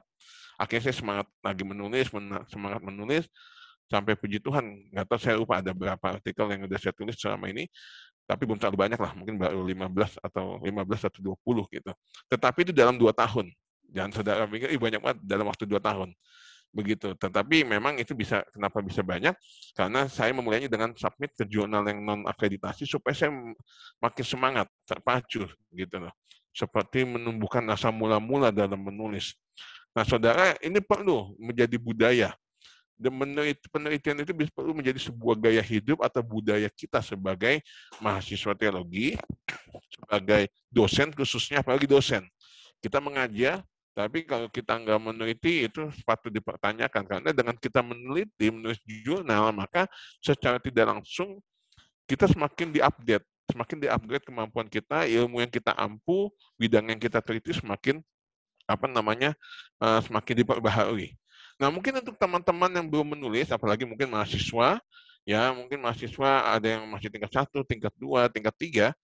Nah, saudara, saya ingin share sedikit. Ada beberapa hal yang mungkin saudara perlu pikirkan ketika saudara mau menulis jurnal, begitu. Yang pertama harus saudara pikirkan dulu ya, dengan singkat, pilih topik yang memang saudara minat. Oke, dibangun berdasarkan riset, bukan hanya ketertarikan doang. Memang ini masalah. Nah, kalau misalnya topik itu nggak ada masalah, ngapain dijadikan masalah? Kalau memang topik itu nggak ada masalah, ngapain dibuat-buat masalah? Ya, oke. Jadi saudara memang meneliti dulu, oh ini ya kayaknya COVID ini berpengaruh terhadap antusias jemaat dalam ibadah. Mungkin saudara mau teliti, bisa. Yang kedua, bicara juga sumber. Saya dalam membimbing mahasiswa, atau mungkin kalau ada mahasiswa yang konsultasi ke saya mengenai topik atau judul skripsi, saya kasih 3 panduan. Pertama, kamu minat atau enggak. Yang kedua, sumbernya. Kalaupun kamu minat, kalau tidak ada dukungan literatur pendukung, kamu akan mati nanti dalam menggali. Yang ketiga adalah waktu. Selesai enggak dalam waktu 6 bulan atau 1 semester. Kalau kamu enggak selesai ya, cuma walaupun kamu minat, bukunya banyak, tapi kalau enggak selesai dalam 1 semester, akan ya percuma. Jadi saudara lihat juga ketika menulis, lihat apa yang sedang hangat sekarang. Apa yang up to date, biasanya lebih bagus itu. Misalnya lagi rame sekarang tentang ini, lisensi lagu-lagu rohani, mungkin itu saudara bisa gali. Itu kemarin saya tertarik melihat seberapa besar pengaruh lisensi pada lagu-lagu rohani terhadap ibadah pada masa akan datang.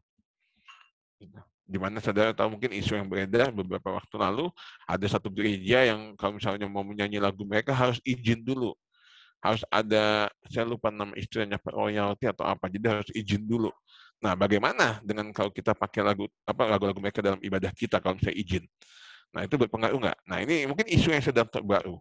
Nah, makanya saudara perlu mencari isu-isu yang sedang hangat, itu bagus dijadikan penelitian saudara. Lalu berikutnya sumber-sumbernya di sini, ya saudara lihat sumber-sumber yang ada, dan lihat analisa masalahnya apa. Jangan sampai nggak ada masalah, saudara angkat jadi masalah.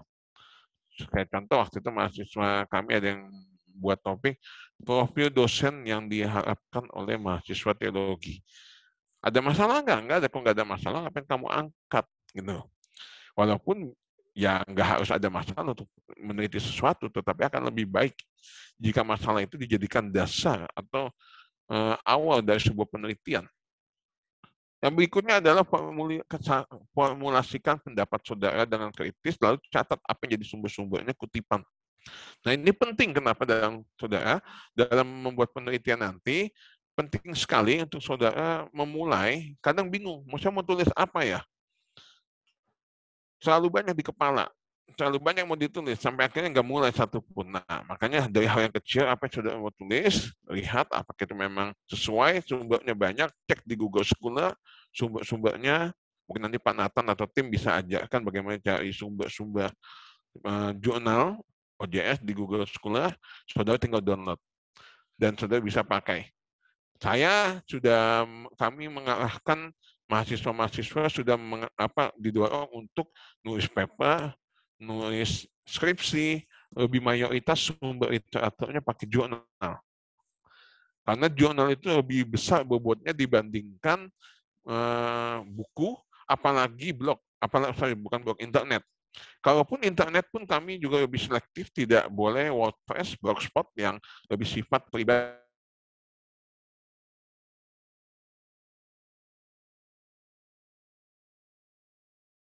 Sampai akhirnya saudara berpikir, apakah topik ini menarik minat orang yang baca. Kadang-kala saudara nulis artikel, kadang pembacanya sedikit, bukan berarti tulisan saudara nggak bagus, bukan. Tapi kadang nggak up to date.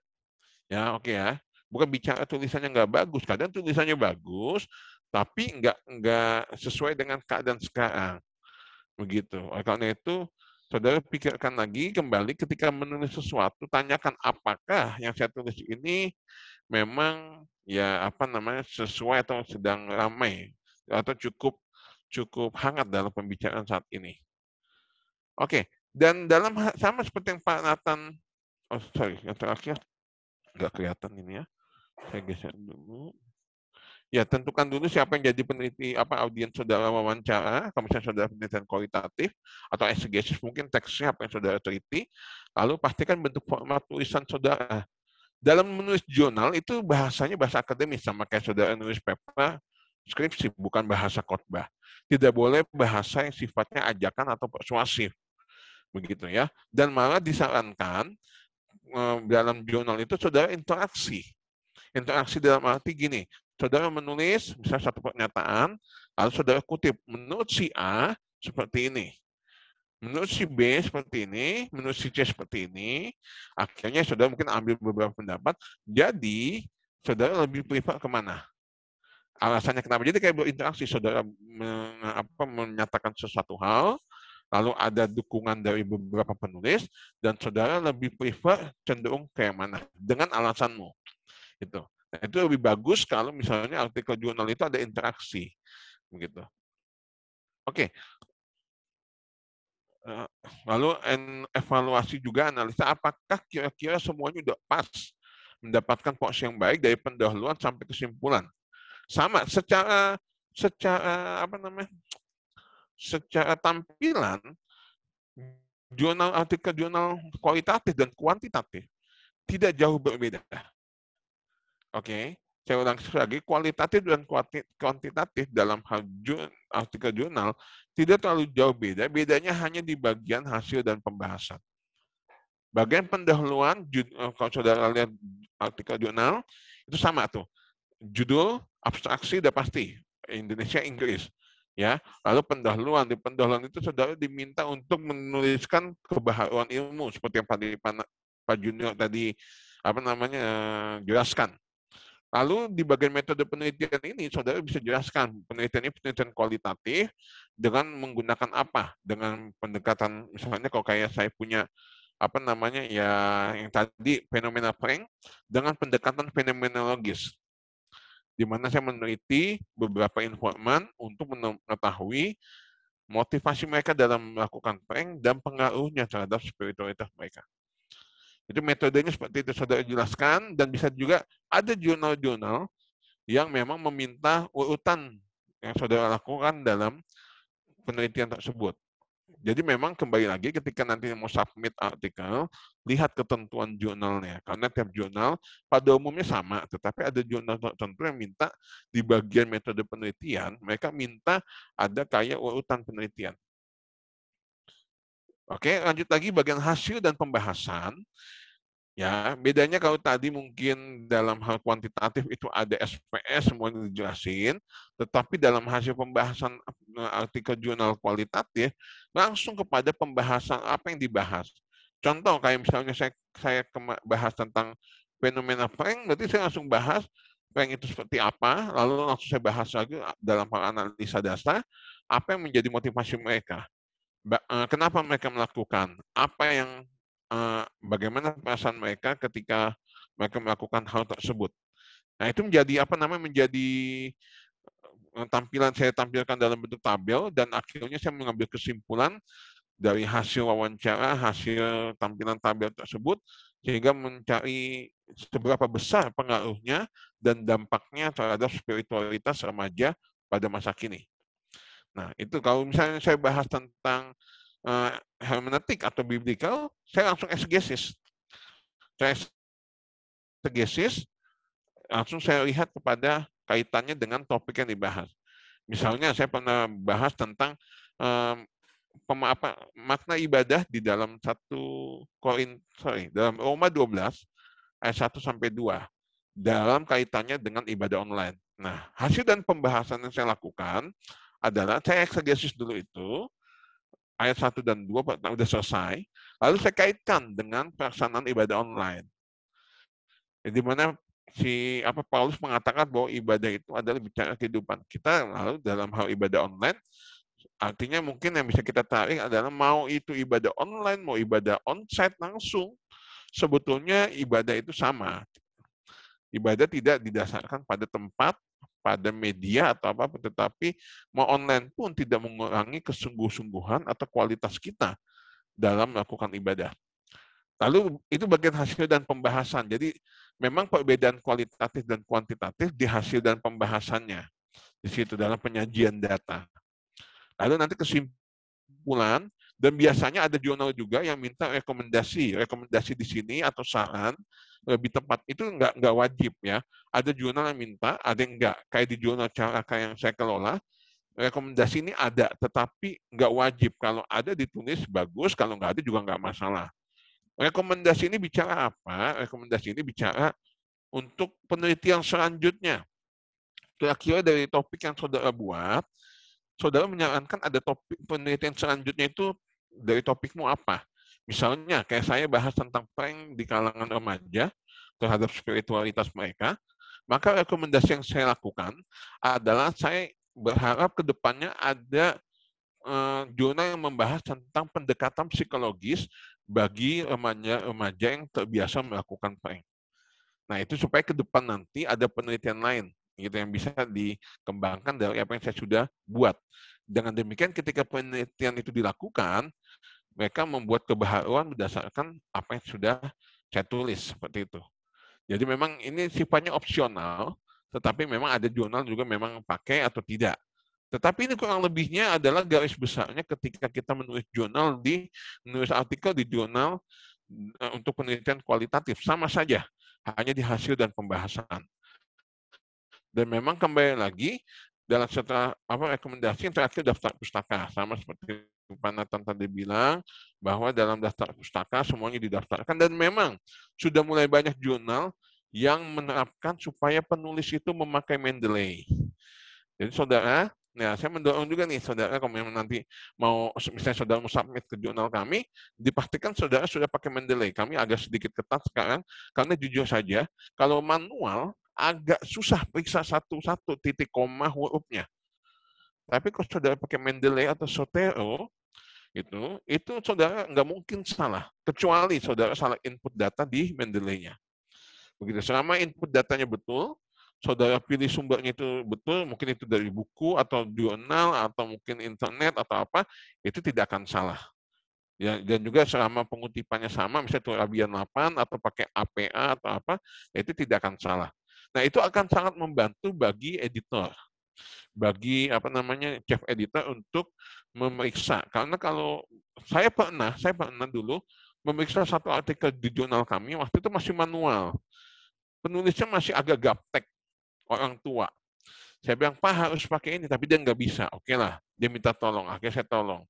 Ketika saya tolong saudara tahu, saya untuk satu artikel aja, satu artikel jurnal yang sumbernya lumayan banyak, itu untuk mengubah, saya pakai Mendeley, itu butuh 3 sampai 4 jam.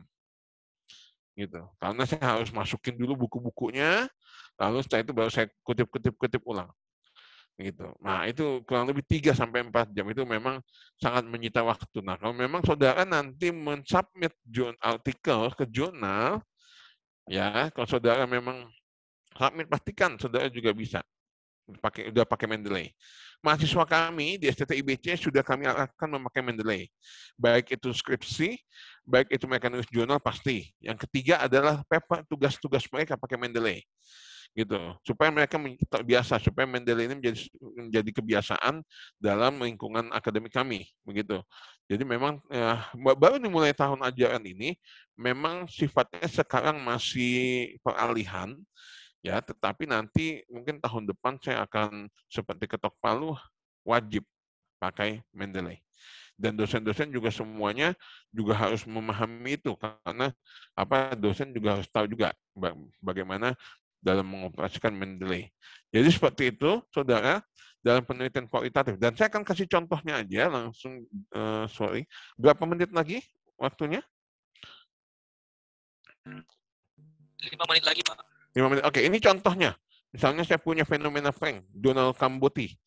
Ya, yang saya bilang saya udah submit, dan ternyata baru terbitnya nanti bulan April. Bayangkan saudara, sudah submitnya sekarang, baru terbitnya bulan April, gitu.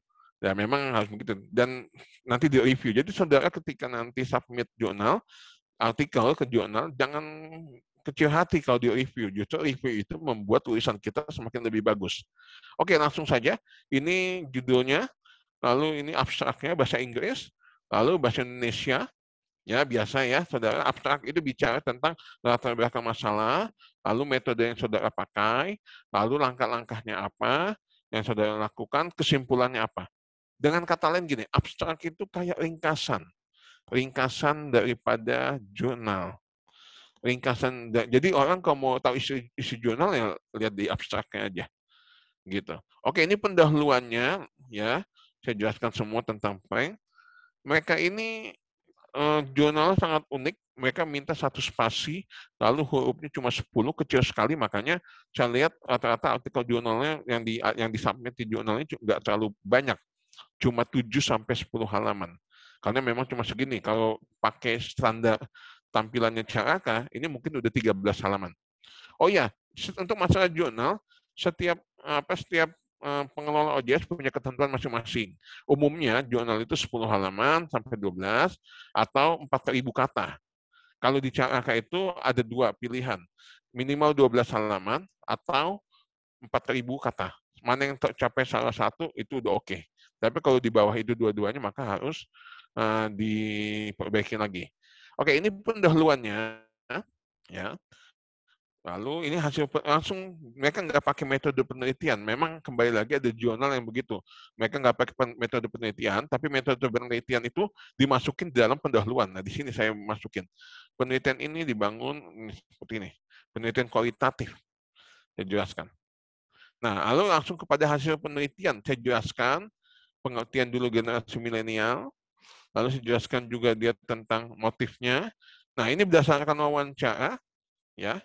Berdasarkan wawancara, inilah motivasi mereka. Lalu saya juga tampilkan juga bagaimana perasaan mereka ketika melakukan prank. Dan juga pandangan mereka, wajar nggak sih? Nah, dari pandangan, dari apa yang saya wawancara, ini hanya nggak semua pertanyaan saya tampilkan. Karena kalau saya tampilkan semua, sangat panjang. Jadi hanya yang inti-inti kira-kira memang berkaitan, saya masukin. Dan akhirnya saya lihat pengaruhnya seperti apa.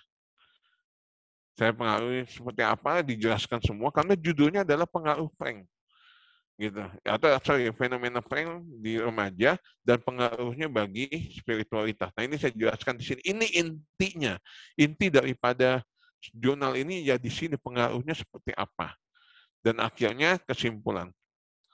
Biasanya kesimpulan itu bukan ringkasan ya saudara, bukan ringkasan daripada awal sampai akhir, tetapi lebih kepada apa yang menjadi temuan kita dalam meneliti. Gitu. Jadi bukan, biasa banyak yang seperti itu. Oke, ini bicara ya di sini saya ada jelaskan tentang apa penelitian lanjutan, di mana diharapkan adanya penelitian mengenai psikologi para pelaku prank berhubungan dengan kesehatan mental, dan akhirnya ada juga ucapan penghargaan. Ya ini kok bagian ini, yang bagian terakhir ini memang masing-masing jurnal beda-beda ya.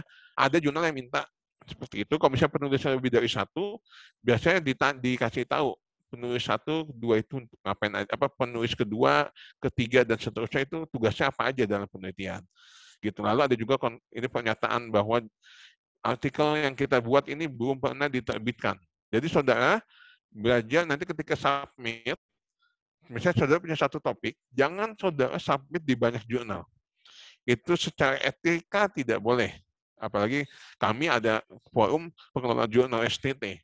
Begitu. Jadi nggak boleh saudara misalnya punya satu topik tentang kayak saya ini, misalnya fenomena prank. Saya submit di jurnal HAMI, saya submit jurnal ini, topik yang sama itu nggak boleh. Nanti berharap mana yang paling cepat itulah yang saya ini nggak boleh. Jadi saudara nggak bisa seperti itu karena apa namanya itu nanti saudara jadi kayak blacklist di apa kami nanti akan ada pembicaraan bahwa oh si ini kirim apa jurnal ini apa ya double gitu kan, maksudnya udah terbit di tempat lain, ternyata di tempat ini ada juga, oh ternyata dia ketahuan dia submit di beberapa jurnal.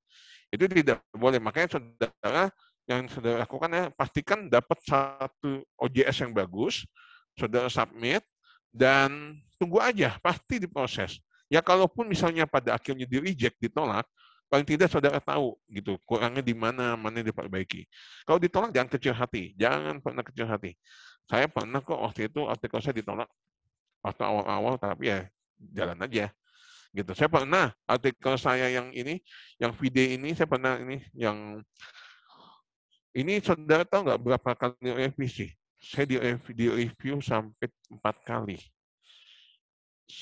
4 kali revisi. Bayangkan. Padahal waktu itu saya submit diterimanya bulan Maret, apa saya submit baru disetujui bulan Juni. Bayangkan dari Maret sampai Juni itu saya ada 4 kali saya revisi, di review terus. Pernah juga ada satu artikel di jurnal kami, dia sampai di review 7 kali. Gitu. Ih, banyak banget. Jangan saudara kecil hati, review itu kan seperti evaluasi, mau tahu nih, diarahkan tulisan kita semakin lebih bagus. Jadi memang jangan kecil hati kalau saudara nanti submit, kok saya review banyak sekali, supaya lebih bagus. Gitu. Dan juga jangan sampai saudara plagiarisme. Kami di jurnal CRK ada cek plagiatnya. Dan kami punya standar minimal, maksimal tingkat kemiripan itu 20%. Memang umumnya 20-25, kami 20. Gitu. Ya kadang iya seperti itu. Ya, jadi seperti itu. Jadi saudara saya juga mendorong kepada rekan-rekan di sana bisa apa namanya ya untuk bersemangat dalam mempublikasi tulisannya dan oke, terima kasih waktunya. Tuhan memberkati. Baik, terima kasih Pak. Pak Diki, mohon ditaruh saya lagi host supaya ini Pak. Terima kasih.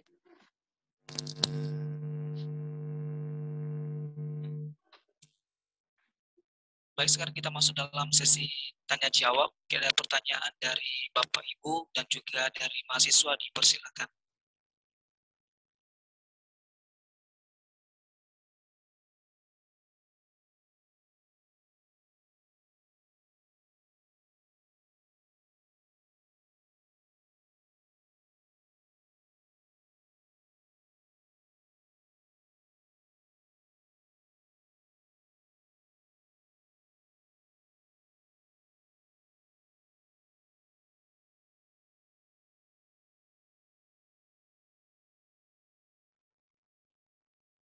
Baik, Bapak Ibu. Iya, di kolom chat juga nggak ada. Ini semoga ini penjelasan kita bisa teman-teman dipahami ya. Karena terutama juga mahasiswa, dosen juga sama-sama. Ini kepentingannya sangat tinggi. Baik dosen wajib menulis jurnal. Ya. Kita akan review dosen-dosen yang tidak menulis jurnal, itu menjadi pertimbangan dari kampus. Ya. Karena kampus didesak oleh kemajuan ya, untuk maju. Terutama contoh kemarin berkaitan dengan akreditasi, ya kampus didesak. Ya. Satu sisi lagi dosen juga semuanya didesak. Kalau mau kenaikan pangkat, jafung, dan terutama serdos bagi dosen yang tidak pernah mensubmit ya OJS baik di internal STHMI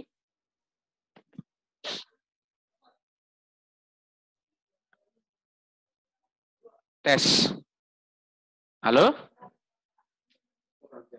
Iya. Jadi kalau pinjam Luis.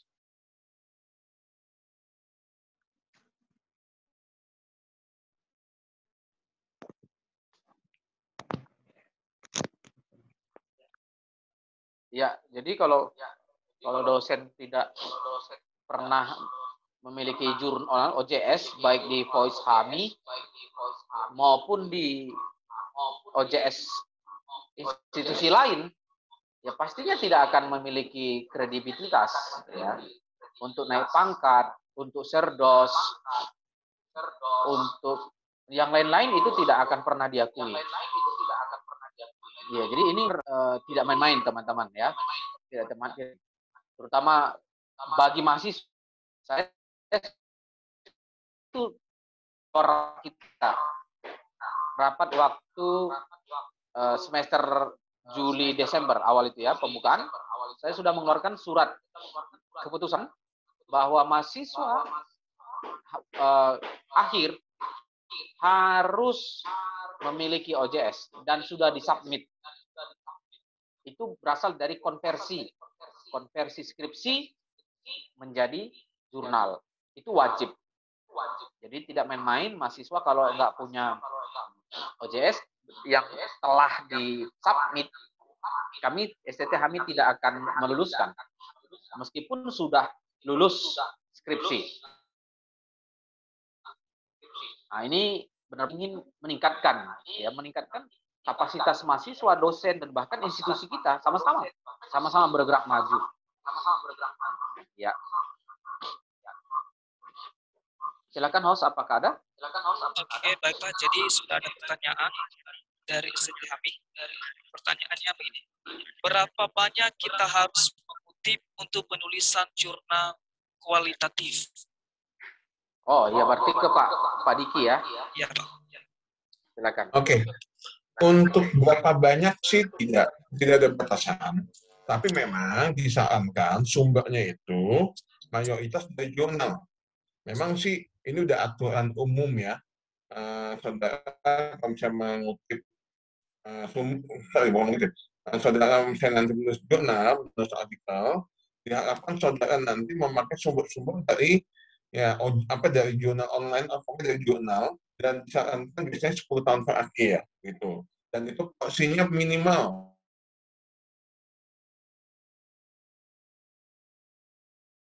toleransi, maka ada toleransi, tapi setidaknya masih ada. Jangan sama sekali tidak ada. Itu yang pertama. Yang kedua adalah masalah jumlah, tidak ada batasan. Yang penting selama masih porsinya memang saudara jangan sampai juga terlalu banyak kutipan. Ya, saya menganalogikannya kutipan itu kayak rumah kalau banyak jendela, kalau kurang jendela, rumahnya pengap. Nah, kalau misalnya tulisan saudara tidak ada kutipan, nah saudara yang ada asumsi pribadi. Tapi kalau misalnya rumah terlalu banyak jendela, yang ada kita masuk angin. Nah, kalau misalnya tulisan kita terlalu banyak kutipan, itu juga nggak bagus. Jadi istilahnya porsinya masih seimbang. Kalau dibicara terlalu banyak, seberapa banyak tidak ada batasan, selama memang masih selama memang kutipan itu mendukung, dan juga jangan sampai juga gini. Saya pernah mendapati kasus di saya mereview satu artikel di satu jurnal, itu saya mendapati satu alinea itu panjang banget. Ketika panjang, saya lihat dari yang panjang itu ternyata di sini dari satu alinea ada 4 kutipan.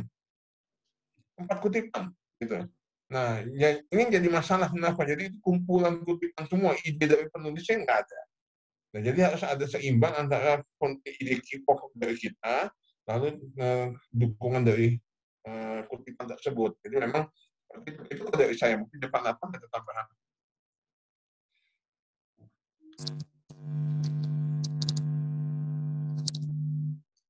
Oke, terima kasih Pak.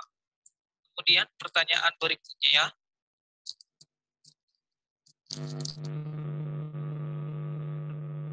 Apakah ada perbedaan secara spesifik antara jurnal menggunakan metode dan jurnal metode kualitatif? Ya, kalau saya boleh jawab, untuk yang spesifiknya lebih kepada topik. Kalau saya melihat lebih kepada topik yang dibahas. Kalau secara tampilan artikel, tadi kan saya bilang sebenarnya tidak ada yang beda, hanya di hasil dan pembahasan dan penyajian data. Seperti itu ya. Itu dalam ya, apa namanya penyajian datanya bentuknya apa. Tapi kalau dalam hal pendahuluan sama semua, dalam hal metode penelitiannya sama.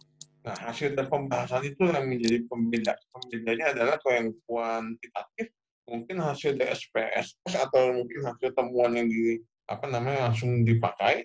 Tapi kalau kualitatif ya lebih kepada apa isu yang diangkat. Kalau misalnya tadi eksegesis, misalnya berdasarkan teks, ya berarti saudara langsung eksegesis. Jadi topiknya sih lebih membedakan bahwa apa namanya ya ini dalam meneliti jurnal atau meneliti jurnal kualitatif atau kuantitatif seperti itu. Secara keseluruhan dalam penyajian dan juga konversi ke artikel jurnal ya tidak terlalu beda banget. Oke, baik Pak. Terima kasih buat jawab. Mungkin ada lagi yang mau bertanya? Mungkin dari Bapak Ibu dosen, mahasiswa, kami persilakan.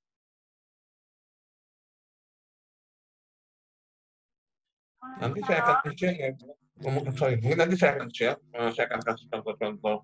Tadi kan tadi saya baca ada chat, tidak ada contohnya. Nanti saya sudah buat itu, saya sudah kumpulkan beberapa artikel jurnal berdasarkan jenis-jenis penelitian tadi saya bilang yang tentang apa namanya fenomenologis, yang kualitatif, bukan kualitatif, fenomenologis, studi pustaka.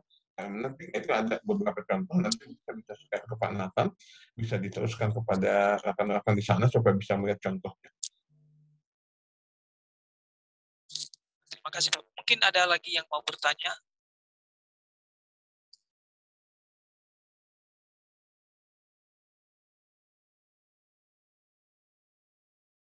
Dari mahasiswa ada? Ya, nanti khusus untuk mahasiswa nanti akan yang semester 7. Yang semester 7 nanti kita akan adakan kelas khusus mengkonversi dari skripsi ke jurnal.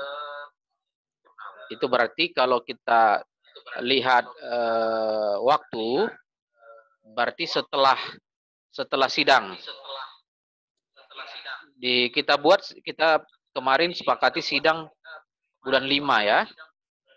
Iya Pak Fenieli.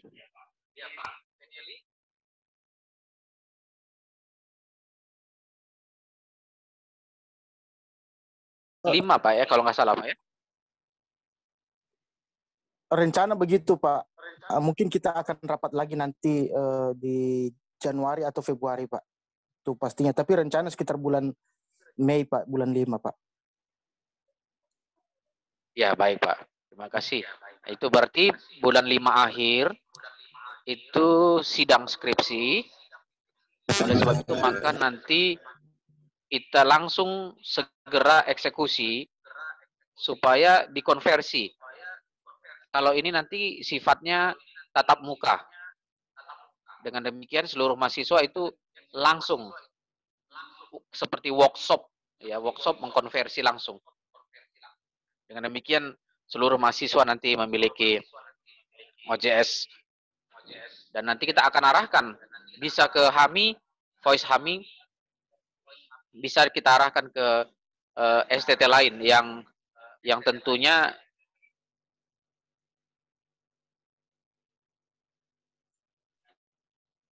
yang bisa menerima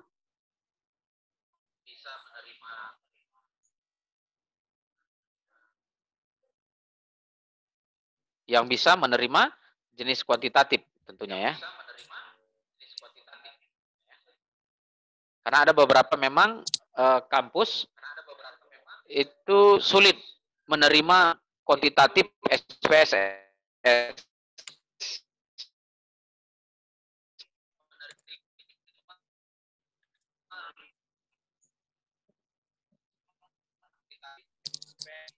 Ada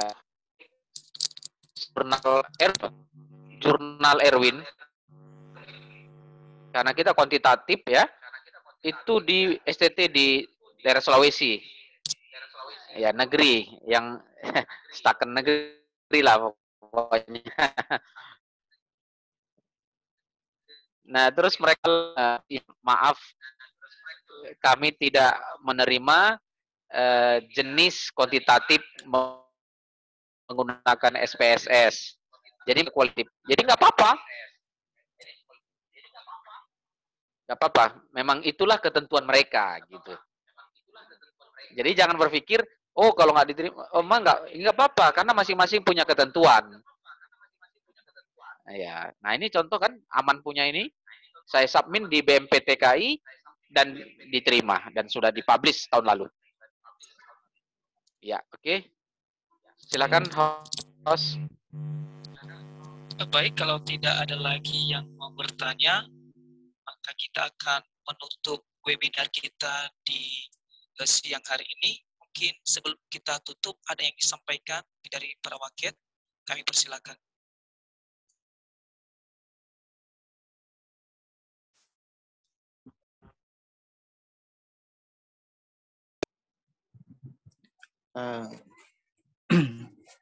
Baik, sambil menunggu yang lainnya, tentunya pada kesempatan ini kita sangat bersyukur ya kita mendapatkan ilmu baru, imun baru.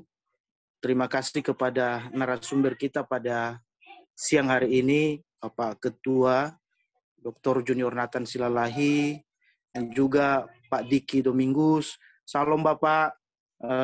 Baru hari ini bisa tatap muka walaupun selama ini kita sering ketemu via email atau WA karena kebetulan juga saya salah satu reviewer ya Pak ya dari Cakra biasanya Pak. Jadi terima kasih Pak Diki sudah berbagi buat kami ya baik dosen maupun mahasiswa SDT Hagia Mission, dan harapan kelak kita tidak hanya bertemu virtual, mungkin ada nanti suatu saat ngopi darat langsung kan. Jadi siapa tahu pandemi ini bisa terkendali dan kita bisa kumpul bersama baik itu di Jakarta maupun di Batam, lebih enaknya sih kayaknya Pak. Saya kira sekali lagi terima kasih kepada Pak Ketua, Pak Junior Nathan, dan terima kasih kepada Pak Diki, kepada seluruh rekan-rekan dosen yang telah ngikut webinar pada siang hari ini dan pada seluruh mahasiswa-mahasiswa yang ikut. Terima kasih, itu saja yang bisa saya sampaikan dari sini, Man. Oke, terima Silakan kasih kepada Bapak.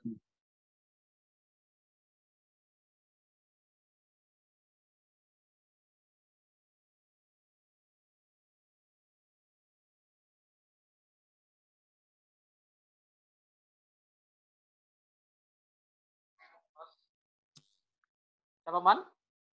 Iya Pak, jadi mungkin ada yang disampaikan Pak. Waket atau siapa? Pak Waket udah Pak, mungkin satu. Iya, oke. Berarti kita closing statement aja ya. Nanti dari saya dan Pak Diki. Oke. Jadi teman-teman semua, dosen dan mahasiswa, melihat atensi kita pada hari ini masih dalam taraf cukup ya, atau bisa dinilai kurang juga, masih kurang. Dosen kita banyak yang tidak ikut dan banyak yang tidak aktif. Sangat disayangkan karena memang ini sudah dikonsep 2 bulan. Selama 2 bulan sudah dikonsep, tapi ini kelihatan atensi kita, atensi dan semangat ya. Jujur ya sangat disayangkan. Kenapa? Karena ini kalau event-event di luar itu mereka justru minta ikut. Mereka minta ikut supaya ini sangat bermanfaat. Dosen-dosen luar itu sedang berlomba untuk menulis jurnal. Ya, ini serius. Nah, ini menjadi bahan pertimbangan dari dengan dosen. Ya, ada apa dengan dosen kita? Ini jujur. Jadi nanti kita akan lihat juga ke depannya. Ya, karena selama ini kan selalu kan alasannya, oh kita kan kapan diadakan webinarnya, kapan? Nah, ketika kita adakan tetapi atensinya kurang. Nah, ini pasti akan menjadi bahan pertimbangan kita. Pasti ya, karena kita ingin maju. Ya, kampus STT didorong semua ingin maju, teman-teman. Jangan pernah berpikir ya sudahlah, enggak bisa lagi. Zaman sekarang ini enggak bisa. Semua sedang dipacu, sedang berlomba sama-sama. Semua STT kita sama-sama mau maju. Bahkan STT, saya terus terang ya, jujur. Saya kalau melihat STT, ada satu STT di Sulawesi, teman kita juga lah. Enggak perlu sebutkan nama, Pak Diki pasti tahu. Saya di sana sebagai editor dan reviewer. Itu di kampung sana loh, Sulawesi di pelosok sana. Di kampung-kampung loh. Itu dia di bawah pohon kelapa itu submit jurnal. Bener, saya melihat luar biasa mereka. Dosen-dosennya aktif semua nulis jurnal. Saya kadang-kadang malu. Posisi kita di Jakarta. Ini serius, ini PR serius teman-teman. Jangan dianggap biasa-biasa saja. Ya, ini STT yang berada di pelosok sana sangat luar biasa. Ya, artinya apa? Ya kalau kita mau maju, mari. Ya, kita mau maju. Ya, kita jangan anggap ini biasa, enggak ini enggak biasa. Dan konsekuensinya kan ada. Bagi dosen, saya ulangi lagi, bagi dosen yang tidak memiliki OJS jangan bermimpi untuk kenaikan Japung. Jangan juga bermimpi untuk terdos. Enggak tidak menulis jurnal OJS tidak akan ditamatkan dari STHMI. Karena ini benar-benar menjadi keseriusan. Dan SK-nya saya sudah buat bulan Juli lalu. Jadi mari teman-teman, mari saya selalu dorong. Di grup dosen itu saya selalu seperti ini ya, agak ngoceh gitu. Di grup dosen itu selalu saya vokal. Ya, bahkan saya mengutip semboyan. Ya, if you not publish, you will publish or perish gitu. Iya. Anda kalau tidak mempublish tulisan Anda, perish itu binasa. Binasa itu artinya dalam konteks akademik saudara. Anda tidak layak sebagai dosen kalau Anda tidak mempublish tulisan.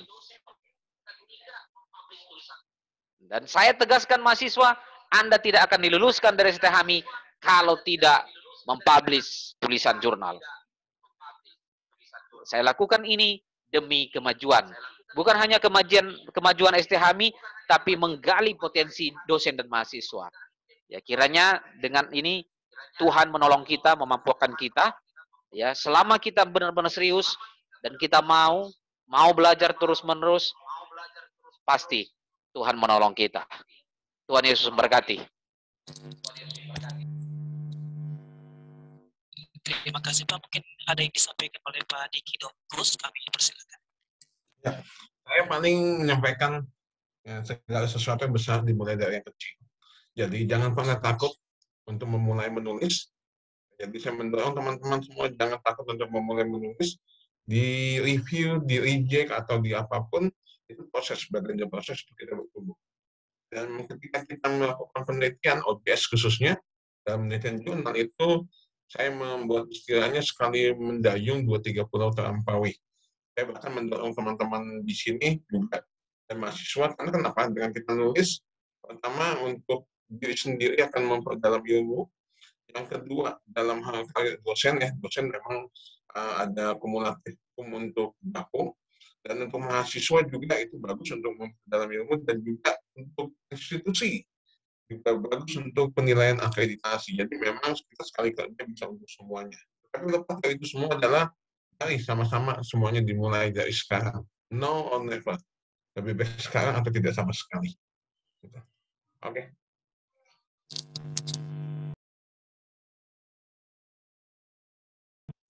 Baik, terima kasih Pak. Jadi untuk sekarang kita akan mengakhiri webinar kita. Terima kasih buat kedua narasumber yang telah membagikan ilmu kepada kami, khususnya bagi Setia Giasmas Misa Jakarta. Kiranya Tuhan terus membalas kebaikan Bapa bagi kami. Baik, sekarang untuk doa penutup kami persilakan kepada Saudara Ivon. Kepada Saudara Ivon kami persilakan.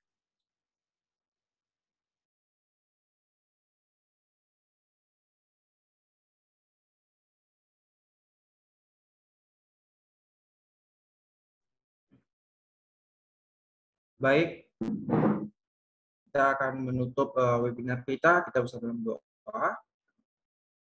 Segala puji dan syukur hanya bagi-Mu Tuhan. Kami sangat bersyukur buat siang hari ini kami telah melaksanakan webinar kami yang diadakan oleh STT Giasmas Misa Jakarta.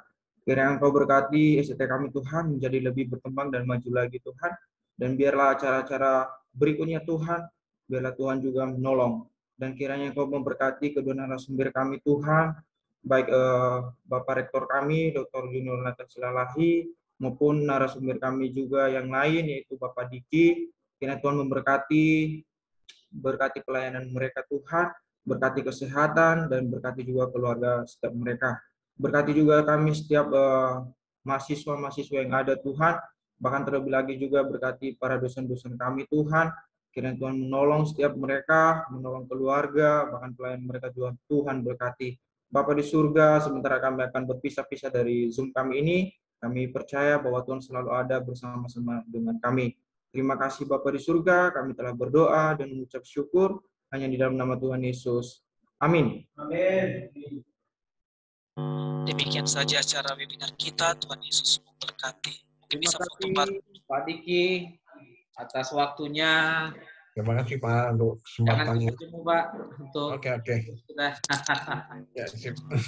Terima kasih Oke. untuk teman-teman dosen semuanya dan seluruh mahasiswa. Oke Pak, saya list dulu ya Pak ya. Baik, terima kasih Ya, Pak. Tuhan, sampai jumpa. Berarti aman? Aman pakai laptop atau HP? Pakai handphone Pak. Oh, tolong hostnya dipindahkan ke saya karena saya pakai laptop supaya rekamannya, recordingnya masuk ke sini.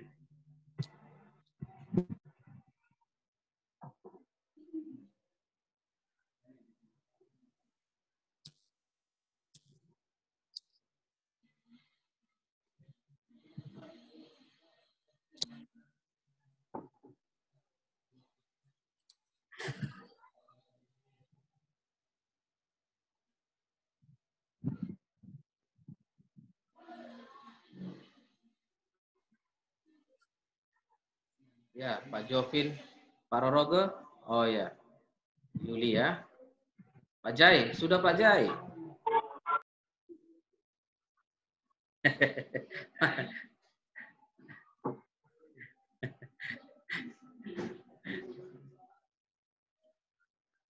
Bisa, Man?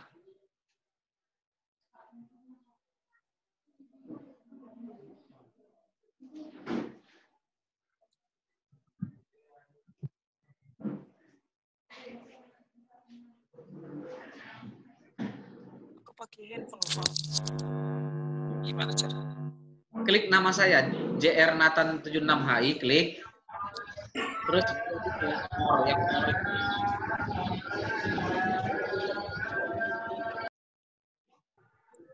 more itu, terus make host.